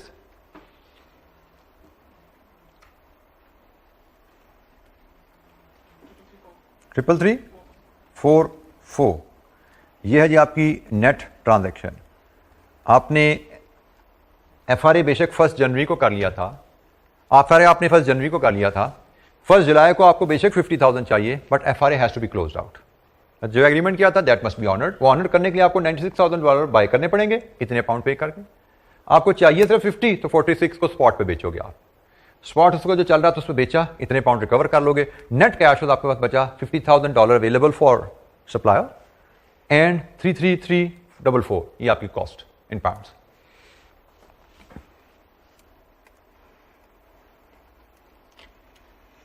forward rate agreement, any question, कोई सवाल जी?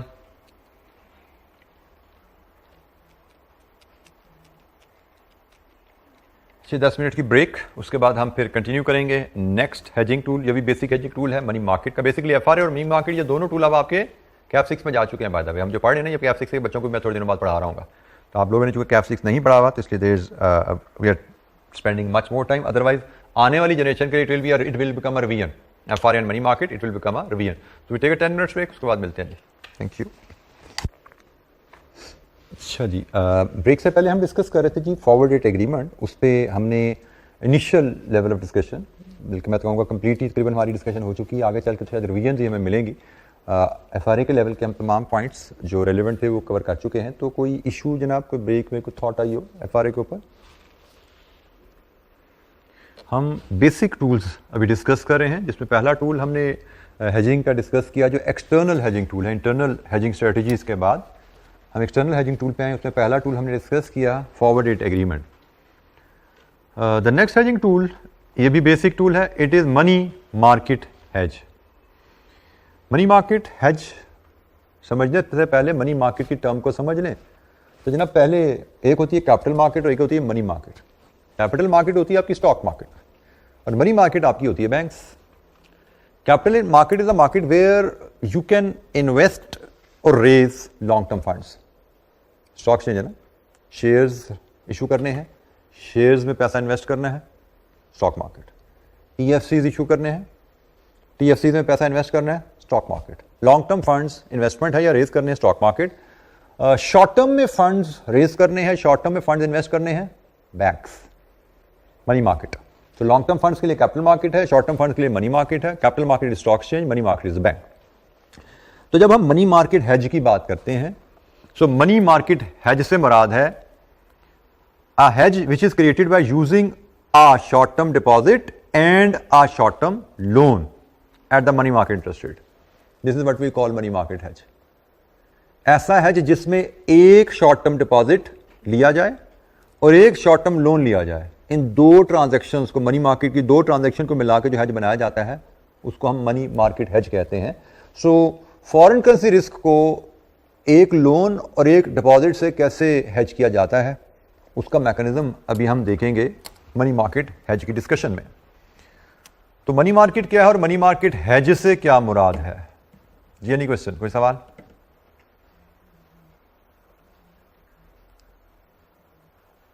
अच्छा जी, मनी मार्केट हेज का रैशनल क्या है? Let's talk about foreign currency payment due. हमारी एक फॉरेन करेंसी पेमेंट ड्यू है से 3 महीने बाद। हमें फियर क्या है कि 3 महीने बाद डॉलर खरीदेना है, रेट पता नहीं क्या होगा। मनी मार्केट हेज हमें कहता है कि भाई 3 महीने बाद क्यों खरीदते हो, आज खरीद के डिपॉजिट रखवा दो, आज खरीद के डिपॉजिट रखवा दो। पेमेंट 3 महीने बाद करनी है तो 3 महीने बाद डिपॉजिट में जोर होगा, वहां से पैसे निकाल के पे कर देना।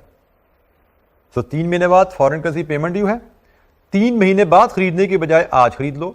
जब फॉरेन करेंसी आपने आज खरीद ली तो फॉरेन करेंसी रिस्क तो खत्म हो गया। रिस्क तो तब तक है जब तक करेंसी खरीदी नहीं, और आपने 3 महीने बाद की पेमेंट को सेटल करने के लिए फॉरेन करेंसी आज खरीद ली, आज डिपॉजिट रखवा दी, योर रिस्क इज ओवर। अच्छा, क्वेश्चन इसमें आता है जी, आज खरीदेंगे तो पैसे कहां से आएंगे? तो normal, in the absence of any other information, normal business financing में असम्पशन रहती है कि व्हेनेवर यू हैव टू पे टू द सप्लायर यू बोरो। मतलब आपने भाई 3 महीने बाद सेटलमेंट करनी थी तो 3 महीने बाद डॉलर खरीदने के लिए पैसे बोरो ही करने थे ना, आज बोरो कर लो। सो मनी मार्केट हेज हमें क्या सजेस्ट कर रहा है? फिर आज रुपी बोरो करो, पाकिस्तान में बैठे हुए 3 महीने बाद डॉलर सेटलमेंट करनी है, आपने पेमेंट करनी है, आज रुपी बोरो करो, आज डॉलर बाय करो और वो डॉलर बैंक में डिपॉजिट रखवा दो। आज रुपी बोरो करके 3 महीने के लिए, आज डॉलर बाय करके 3 महीने के लिए डिपॉजिट रखवा दो। जब ये काम आज कर लेते हो आप, तो 3 महीने बाद आपके साथ क्या सलूक होने वाला है, you know it, there is no uncertainty. आपको पता है कि मेरे डॉलर अकाउंट से मेरी लायबिलिटी सेटल हो जाएगी, नो रिस्क इज देयर। और आपको पता है मेरा रूपी अकाउंट में लोन विद इंटरेस्ट कितना खड़ा होगा, no uncertainty. Uncertainty foreign exchange risk तो तब तक है जब तक आपने डॉलर खरीदे नहीं है। आज ही डॉलर खरीद के जमा करवाए तो रिस्क इज ओवर। ये है फॉरेन करेंसी पेमेंट का risk. Borrow appropriate local currency today from the bank, buy foreign currency, place foreign currency into deposit account with the maturity up to the transaction date when the payment is to be made in cash foreign currency deposit account along with the interest income to make the payment, settle the local currency loan with interest। तो basically practically आपने क्या किया, जरा देखिएगा एक बार। Step number 1, 2, 3 ये आपने लिया है आज, और ये स्टेप नंबर 4 हुए हैं। इसमें जो 2 काम हुए हैं ना, ये हुए हैं सेटलमेंट के दिन। तो प्रैक्टिकली आपने ये फॉरेन करेंसी इस अमाउंट की बाय कर लिया, ये फॉरेन करेंसी विद डिपॉजिट ये आपने प्रैक्टिकली इस अमाउंट में बाइक ब्लॉक की है। आपने आज लोन खरीद के लोन लेके फॉरेन करेंसी बाय करके बैंक में रखवा दिया, मैच्योरिटी पे इस लोन पे इंटरेस्ट कॉस्ट पड़ गई है, इस डिपॉजिट पे इंटरेस्ट इनकम आ गई है। तो प्रैक्टिकली आपने ये दोनों ट्रांजैक्शन आज लॉक कर ली हैं, आज लॉक कर ली हैं। सेटलमेंट डेट पे क्या होने वाला है आपको आज पता है। There is no more uncertainty, risk is over.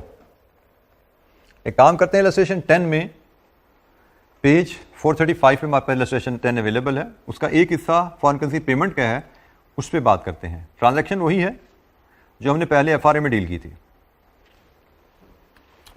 $5 lakh payment due in 3 months time. Pakistani company ये फेस कर रही है। रूपी डॉलर स्पॉट रेट क्या है, और इंटरेस्ट रेट गिवन है डॉलर के, येन के, रुपीज के, लोन के रेट्स हैं, डिपॉजिट के रेट्स हैं। रिक्वायरमेंट क्या है, show how money market hedge can be created to protect company from forex exchange risk. Forex risk भी फॉरेन एक्सचेंज को शॉर्टन फॉर्म में फॉरेक्स भी कहा जाता है, फॉरेन एक्सचेंज को फॉरेक्स भी कहते हैं। तो जनाब मनी मार्केट हेज की मदद से कैसे हम अपनी इस कंपनी को रिस्क से बचा सकते हैं, हम अभी सिर्फ इस ट्रांजैक्शन को डिस्कस करने जा रहे हैं। ये रुपी डॉलर ट्रांजैक्शन है, इस पर बात करने जा रहे हैं, और हमारे लिए डॉलर का रेट और रुपी का रेट रेलिवेंट है।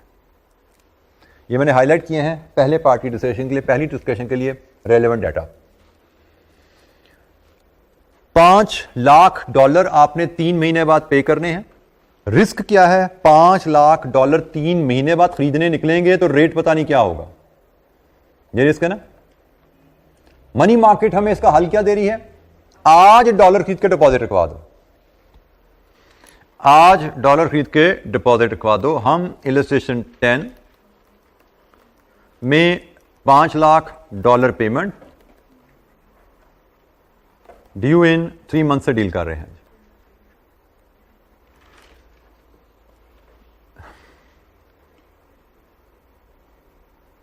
पहले स्टेप पे जो हमें स्टेप लेना है, हमें डिपॉजिट जो डॉलर करवाने हैं उसकी अमाउंट चाहिए। मुझे क्या आज बैंक में $5 लाख डिपॉजिट करवाने की जरूरत है to settle liability of $5 lakh in 3 months time? The answer is no. अगर मैं 5 लाख आज जमा करा दूंगा तो विद इंटरेस्ट इनकम वो तो 5 लाख से ज्यादा हो जाएंगे, मुझे तो 5 लाख चाहिए। तो I will deposit sufficient amount के principal plus interest. Dollar deposit पे इंटरेस्ट क्या आ रहा है जी, डॉलर डिपॉजिट पे इंटरेस्ट क्या आ रहा है, 4.5%। सो मुझे आज इतने पैसे जमा कराने हैं कि 4.5% सालाना इंटरेस्ट होता है इंटू 3 months में प्रिंसिपल प्लस इंटरेस्ट $5 लाख के बराबर हो जाए। Solve it for x. इस इक्वेशन को एक्चुअली सॉल्व कीजिए जरा, तो मुझे पता लगेगा मुझे कितने डॉलर जमा कराने हैं आज।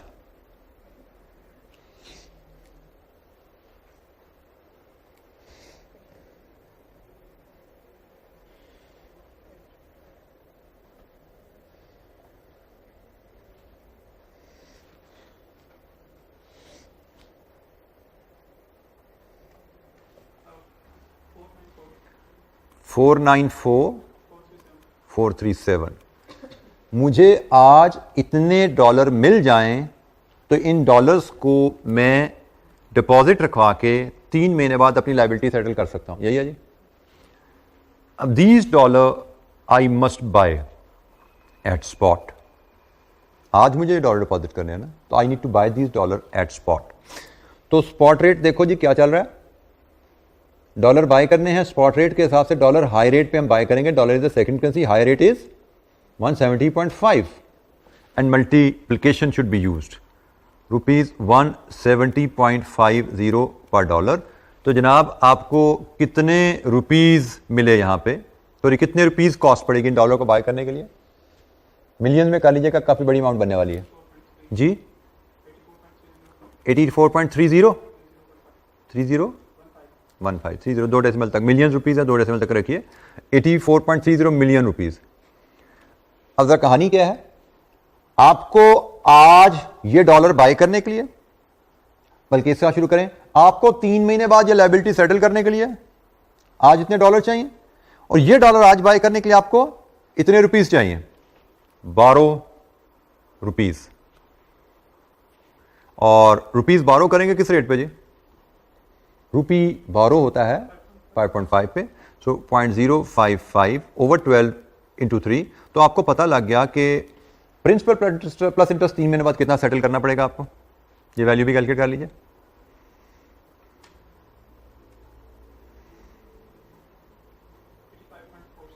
$85.46 मिलियन। अच्छा, हमें ये 3 कैलकुलेशन इसी सीक्वेंस में परफॉर्म करनी होती हैं एफआरए के लिए। हमें इसी सीक्वेंस में ये 3 कैलकुलेशन परफॉर्म करनी है। सबसे पहले हमने देखा हमें डॉलर डिपॉजिट करने के लिए कितने चाहिए, फिर हमने दूसरे स्टेप में देखा डिपॉजिट जो डॉलर करनी है उनको बाय के लिए कितना पैसा चाहिए, वो पैसा फिर हम बैंक से उधार लेते हैं। कैलकुलेशन हमारी टॉप डाउन है, लेकिन क्रोनोलॉजिकल ऑर्डर में स्टेप्स क्या होंगे? सबसे पहले we will borrow this amount, इस पैसे से ये डॉलर खरीदेंगे और ये डॉलर बैंक में जमा करा देंगे। क्रोनोलॉजिकल ऑर्डर में this is step number 1, this is step number 2 and this is step number 3। ये स्टेप नंबर 1 प्लस 2 प्लस 3 ये तीनों आपने लिए हैं 1 सितंबर को, और इन तीनों स्टेप्स के नतीजे में आपकी 2 आउटकम लॉक हो गई हैं। स्टेप नंबर 4 एंड 5 ये आपकी लॉक हो गई हैं, लॉक्ड फॉर अक्टूबर, नवंबर, दिसंबर। 1 दिसंबर के लिए लॉक हो गई हैं। अगर हम ये फर्स्ट 1 2 3 स्टेप नहीं लेते, we have to wait for 3 months till 1 December, where we will have to buy $5 lakh. तो इसका मतलब 1 सितंबर से लेकर 1 दिसंबर तक we will remain expose to foreign exchange risk. Money market ने हमें क्या सोल्यूशन दिया है कि आप आज इतना पैसा उधार लो, देख लो ये स्रोत, आज बैंक से इतना पैसा उधार लो, इस पैसे से आज इतने डॉलर बाय कर सकते हो और ये पैसे आज ही बैंक में जमा करा दो। 1 2 3 आज कर लिए ना, now you can sleep well, क्योंकि आपको पता है इसकी आउटकम 3 महीने बाद ये है, इसकी आउटकम 3 महीने बाद ये है। तो प्रैक्टिकली स्टेप नंबर 1 2 3 के नतीजे में आपने अपने $5 लाख को इस अमाउंट से लॉक कर लिया। ऐसा किया ना आपने, स्टेप नंबर 1 2 3 लेके आपने $5 लाख को इस अमाउंट से लॉक कर लिया कि 3 महीने बाद मुझे ये लोन विद इंटरेस्ट सेटल करना पड़ेगा, जो कि आपको क्यों सेटल करना पड़ रहा है? Because you are able to settle $5 lakh की लायबिलिटी। मनी मार्केट से हम कैसे वर्कआउट करते हैं? आई रिपीट, प्रैक्टिकल लाइफ में 1 2 3 परफॉर्म ऐसे होगा और 4 5 आउटकम है, लेकिन कैलकुलेशन ऐसे ही चलती है। पहले आपने जो डॉलर डिपॉजिट करना है वो कैलकुलेट करना है, फिर उस डॉलर को बाय करने के लिए कितने रुपए चाहिए वो कैलकुलेट करना है, फिर वो रुपए बोरो करते हो। 3 स्टेप है। This is money market hedge. और मनी मार्केट हेज की डेफिनेशन आपको क्या बताई थी? एक लोन एक डिपॉजिट, एक डिपॉजिट एक लोन। लेकिन यहां पे ख्याल कीजिएगा, डिपॉजिट किसी और करेंसी में है और लोन किसी और करेंसी में। This is always like this. In every foreign currency transaction there will be 2 currencies involve. Money market में एक करेंसी डिपॉजिट होती है, एक करेंसी बोरो होती है। जैसे यहां पे you decided you have to deposit foreign currency, यही फैसला हुआ था ना कि भाई हमने फॉरेन करेंसी पेमेंट सेटल करनी है, तो फॉरेन करेंसी पेमेंट को सेटल करने के लिए we must deposit foreign currency today. तो भाई डिपॉजिट फॉरेन करेंसी करनी है तो बोरो तो फिर दूसरी करेंसी होगी, अपोजिट करेंसी होगी, लोकल करेंसी होगी। तो this is very simple relationship. Foreign currency deposit है तो लोकल करेंसी बोरो है। अभी हम फॉरेन करेंसी रिसीट कैश बनाएंगे ना, उधर उल्टा होगा। फॉरेन करेंसी बोरो है तो लोकल करेंसी डिपॉजिट है। एक करेंसी बोरो, एक करेंसी डिपॉजिट।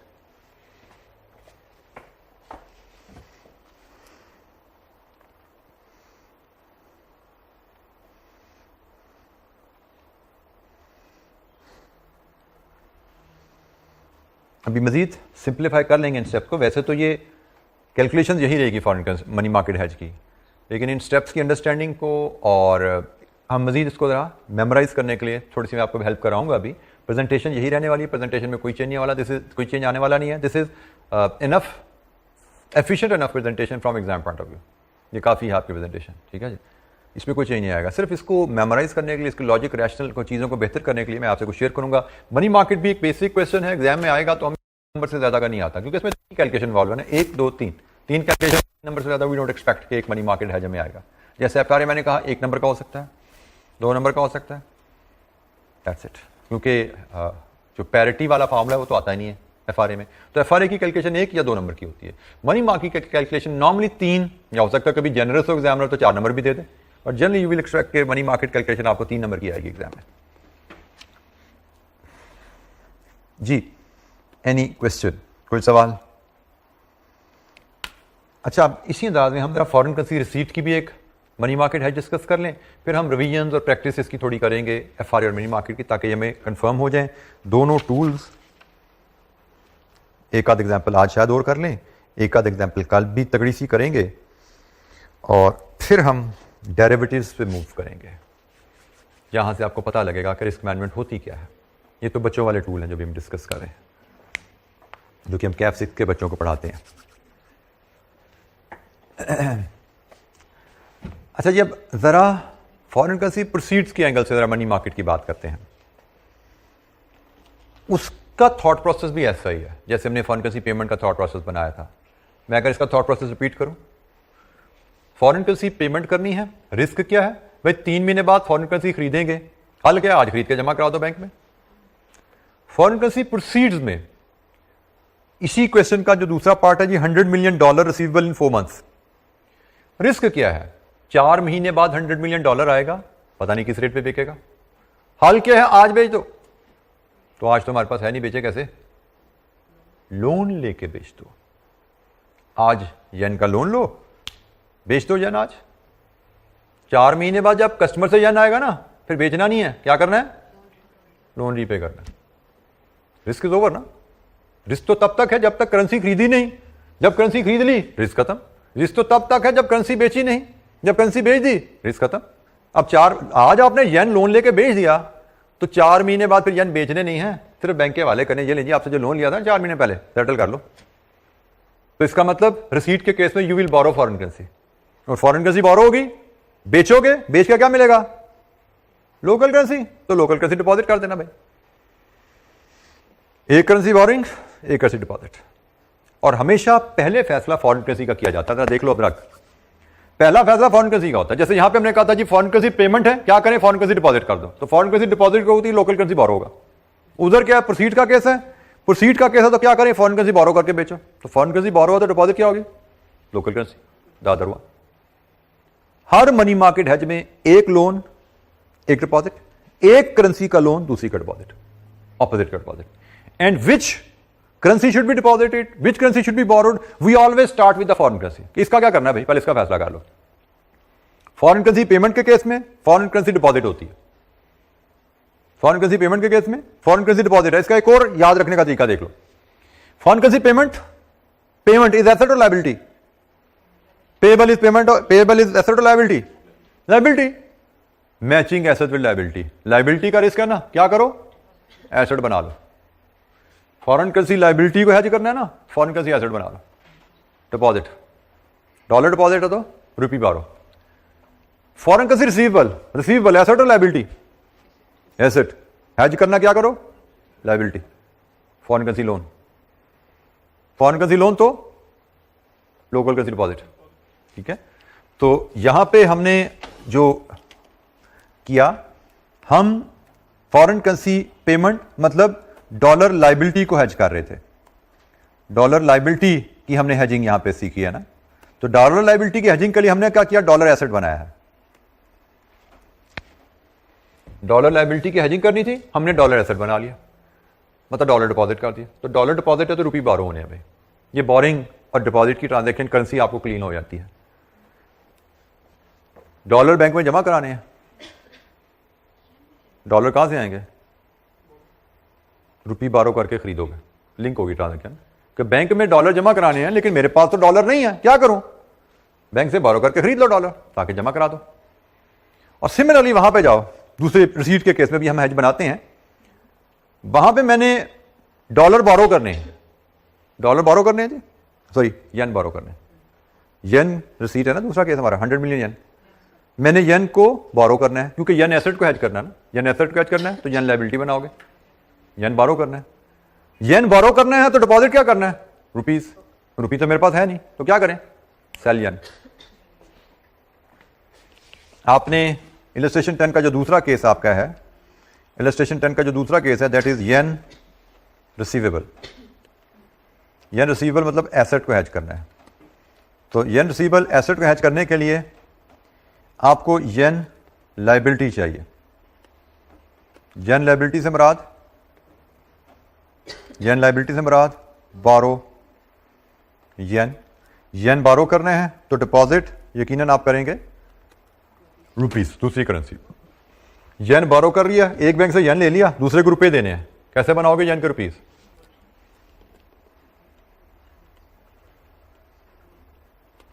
लीजिए जी, हर money market hedge should start with these 3 steps. ये you have to develop this habit. अगर 3 नंबर एग्जाम में मनी मार्केट आए और 3 नंबर गारंटीड सिक्योर करना चाहते हो, you will always start with these 3 steps. जैसे पेमेंट में ये 3 स्टेप थे ना, 1 2 3, then we will start calculation. यहां पे भी 1 2 3, now we will start calculation. Step लिखे बगैर अगर आप कैलकुलेशन करने की कोशिश करोगे तो 3 में से 1 नंबर भी शायद ना ले पाओ, क्योंकि there are so many variables where you may get tricked. जैसे अभी हमें इसको मैं करते हुए आपको मैं बताता हूं क्या क्या वेरिएबल यहां पर ट्रिक करेंगे। हमने सबसे पहले बात शुरू की, येन रिसीवेबल को हेज करना है, येन एसेट को हेज करना है। इसके लिए हमें येन लायबिलिटी चाहिए। येन लायबिलिटी लोन से बनती है, बारो येन। और येन जब बारो हो गया तो थर्ड स्टेप भी क्लियर है, डिपॉजिट रुपीज होने। और इनको लिंक करने का तरीका है, येन बारो किया, रुपी डिपॉजिट करने के लिए यू हैव टू सेल येन। येन आपके हाथ में है, एक बैंक से ले लिए हैं, दूसरे बैंक को रुपए देने हैं, तो क्या करोगे? येन को बेचोगे तो रुपए आ जाएंगे। ये 3 lines in these brief words लिख के now you should start your calculation, क्योंकि अब कैलकुलेशन ऐसे होने वाली है। ये जो येन सेल करें ये हम 1 सितंबर को ही कर रहे हैं। जी, ये सारे स्टेप 1 सितंबर को होने जा रहे हैं। आज आपने येन बोरो करने हैं। Should you borrow 100 million yen today? The answer is no. अगर आज 100 मिलियन येन ले लिए तो 4 महीने में 100 प्लस हो जाएंगे। आपको कितने आने कस्टमर से? 100। तो you should borrow sufficient, you should borrow x के principal plus interest. Yen borrow किस रेट पे हो रहा है? तो जनाब यू शुड बोरो सफिशिएंट के 12 4/12 आपका 100 मिलियन हो जाए। यही कहानी है जी। अब यहां पे मैंने ये क्यों आपसे बोरो येन लिखवाया कि येन के 2 रेट्स हैं, एक डिपॉजिट का, एक लोन का। और आपके पास 2 सिर्फ येन के रेट नहीं, आपका डॉलर के रेट भी है, आपके पास यूपीस के रेट भी है। अगर आपने बोरो और येन नहीं लिखा हुआ तो बहुत ज्यादा प्रोबेबिलिटी है कि आप कोई और रेट गलत मतलब उठा जाओगे। जब आपने ये एक साथ लिख लिया ना स्टेप, तो now you are clear, yen borrow 9%, error के चांसेस कम हो गए आपके। तो always write these steps first, then start calculation. तो जनाब एक्स कितने येन बोरो करने बोलो, सॉल्व इट फॉर एक्स जी। 97.09 मिलियन येन बोरो करने हैं। नहीं है ये, यही है। अच्छा जी, ये बोरो करने हैं। बोरो करके अब इसको सेल करने जाओगे स्पॉट पे।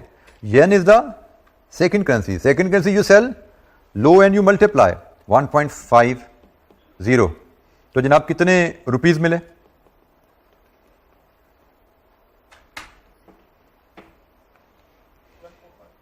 14564।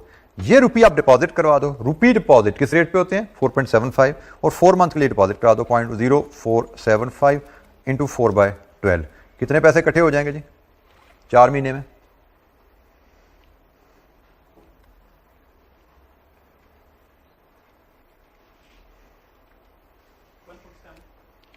Rupees 147.95 million.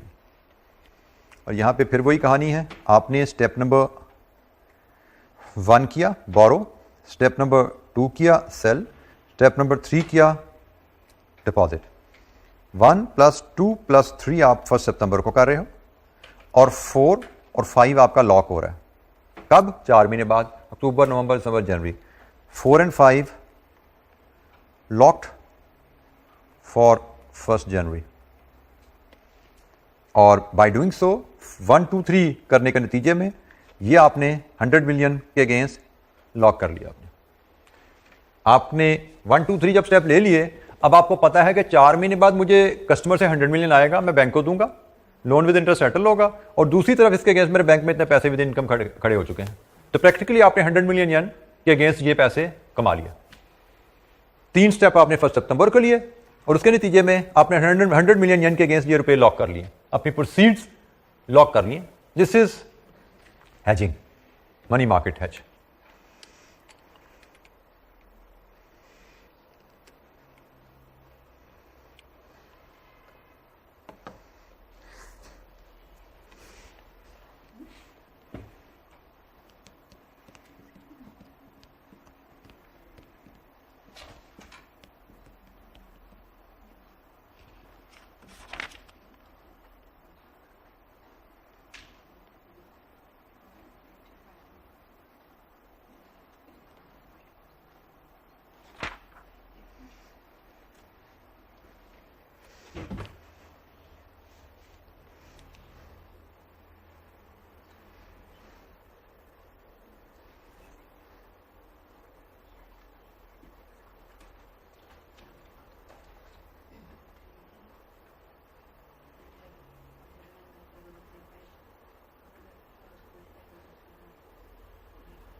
जी जनाब, एनी क्वेश्चन?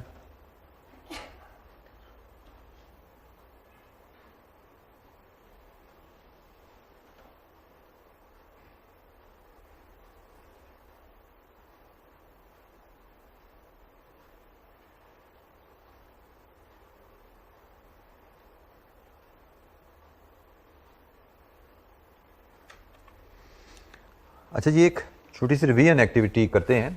इलस्ट्रेशन 11 FRA और मनी मार्केट दोनों को लेके है जी ये।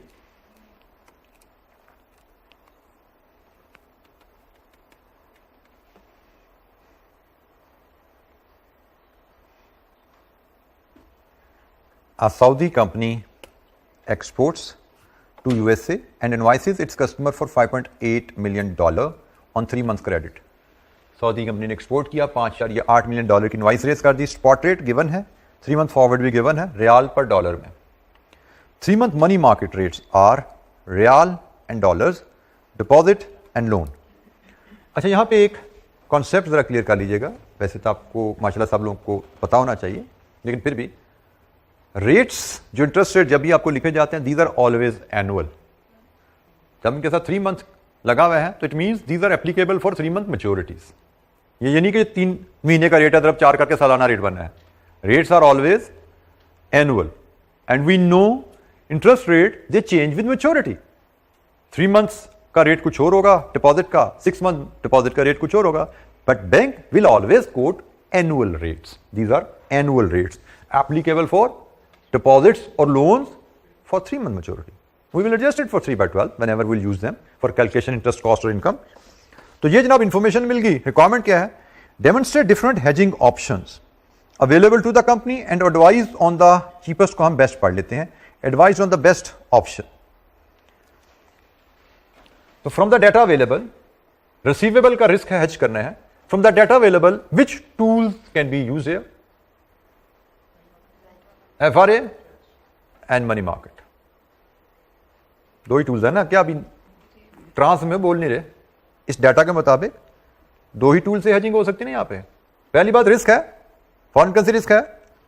सऊदी कंपनी जिसकी होम करेंसी रियाल है, उसका रिसीवेबल 3 मंथ टाइम में डॉलर है, तो फॉरेन करेंसी रिस्क है। Based on the information there are only 2 tools which can be use here. Forward agreement is one option, money market rates tell you, money market is another option. हमसे उसने कहा भी demonstrate कीजिए hedging option और best option कौन सी है। मतलब FRA hedge से बनाओ कितनी प्रोसीड्स बनती हैं, मनी मार्केट हेज से बताओ कितनी प्रोसीड्स आती हैं। बेस्ट ऑप्शन कौन सी होगी? जहां पे प्रोसीड्स ज्यादा हैं।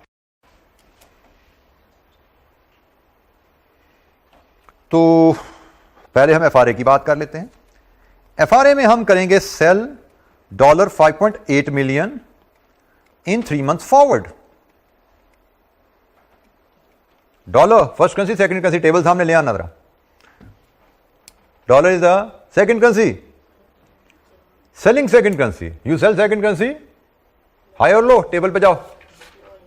You sell second currency low rate and you multiply. 3 month forward में लो रेट इज 3.9008. तो बताइए जनाब कितने सऊदी रियाल बने? 5.8 इंटू 3.9008, यही कहानी है जी. कितने है जी? 22.62 million Saudi riyal. This is FRA. अगर FRA करते हो तो आपको ये प्रोसीड्स मिलती हैं. दूसरी ऑप्शन मनी मार्केट. अब जरा पहला तवज्जो से देख लेना. मनी मार्केट में सबसे पहले 3 स्टेप्स लिखने हैं आपको. 3 स्टेप्स. डॉलर एसेट है या लायबिलिटी है जिसको हेज करने जा रहे हो?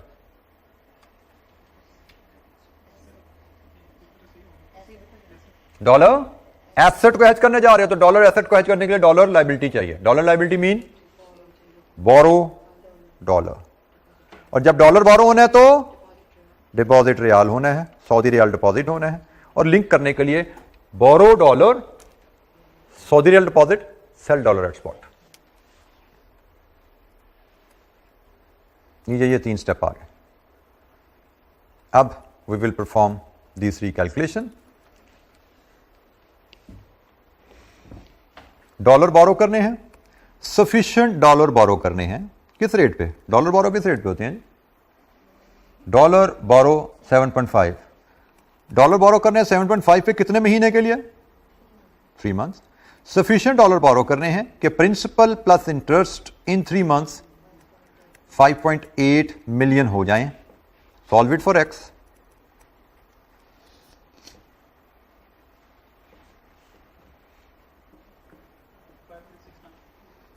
$5.69 मिलियन. हमें 5.69 मिलियन बोरो करने हैं. इनको बेचना है स्पॉट पे, sell at spot. Dollar is the second currency. Second currency we sell at the low rate, spot का low rate and multiply. Multiply करोगे 3.7498 से. कितने सऊदी रियाल मिले जी?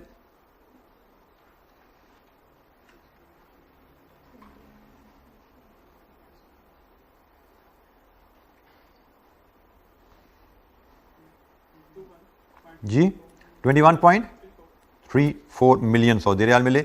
इनको आपने आप करना है डिपॉजिट.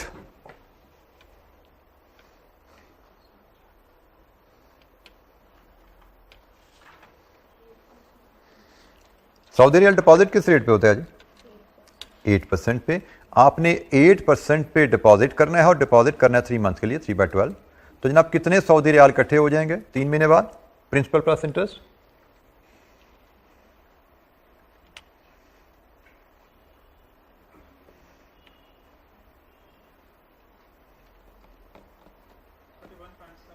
$21.75 million Saudi riyal. हमने 2 हेजिंग टूल्स ट्राई किए. हमने यहां पे जो कंक्लूड किया है कि अगर हम मनी मार्केट से हेज करें तो हमें $5.8 मिलियन के बदले 21.75 मिलियन सऊदी रियाल मिलेंगे. और अगर हम FRA से हेज करें तो हमें 5.8 मिलियन के बदले 22.62 मिलियन मिलते हैं, रियाल मिलते हैं. Which is the best hedging option of the two? Of course, where we are having more proceeds against the same sale of dollar. $5.8 million के अगेंस्ट FRA से ज्यादा पैसे आ रहे हैं. So this is a better hedging strategy. हमें इन दोनों में से जो चूज करना है, जहां पे ज्यादा पैसे मिलते हैं, FRA is the better strategy.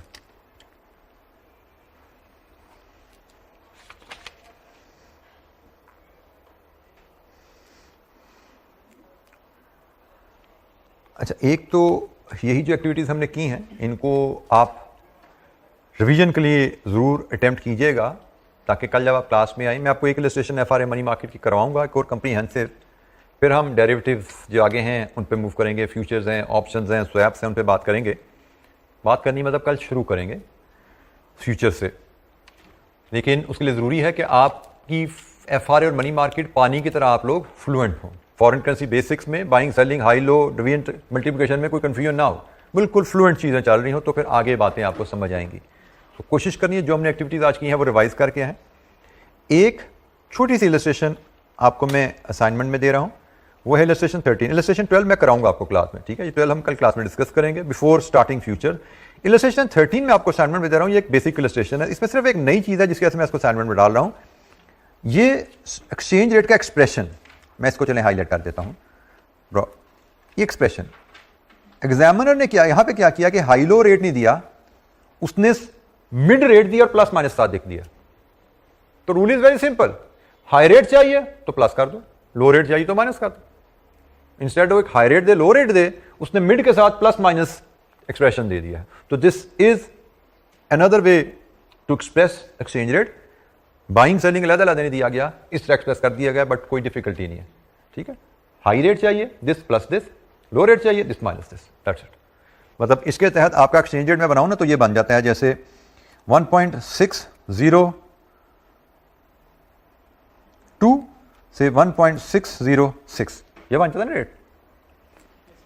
एक सौ माइनस कर दो, एक सौ प्लस कर दो, तो ये आपका रेट बन गया। तो एग्जामिनर आपको ऐसे रेट दे दे या ऐसे दे दे, दोनों तरह से यू शुड बी फेमिलियर, ठीक है। तो ये illustration 13 is your home assignment. मैं इलस्ट्रेशन 12 आपसे कल डिस्कस करूंगा और उसके बाद हम डेरिवेटिव्स पे डिस्कशन स्टार्ट करेंगे, जिसमें पहला डेरिवेटिव जो हम कल डिस्कस कर रहे होंगे वो होगा करेंसी फ्यूचर्स। आज के लिए इतना ही, थैंक यू वेरी मच, अस्सलाम वालेकुम।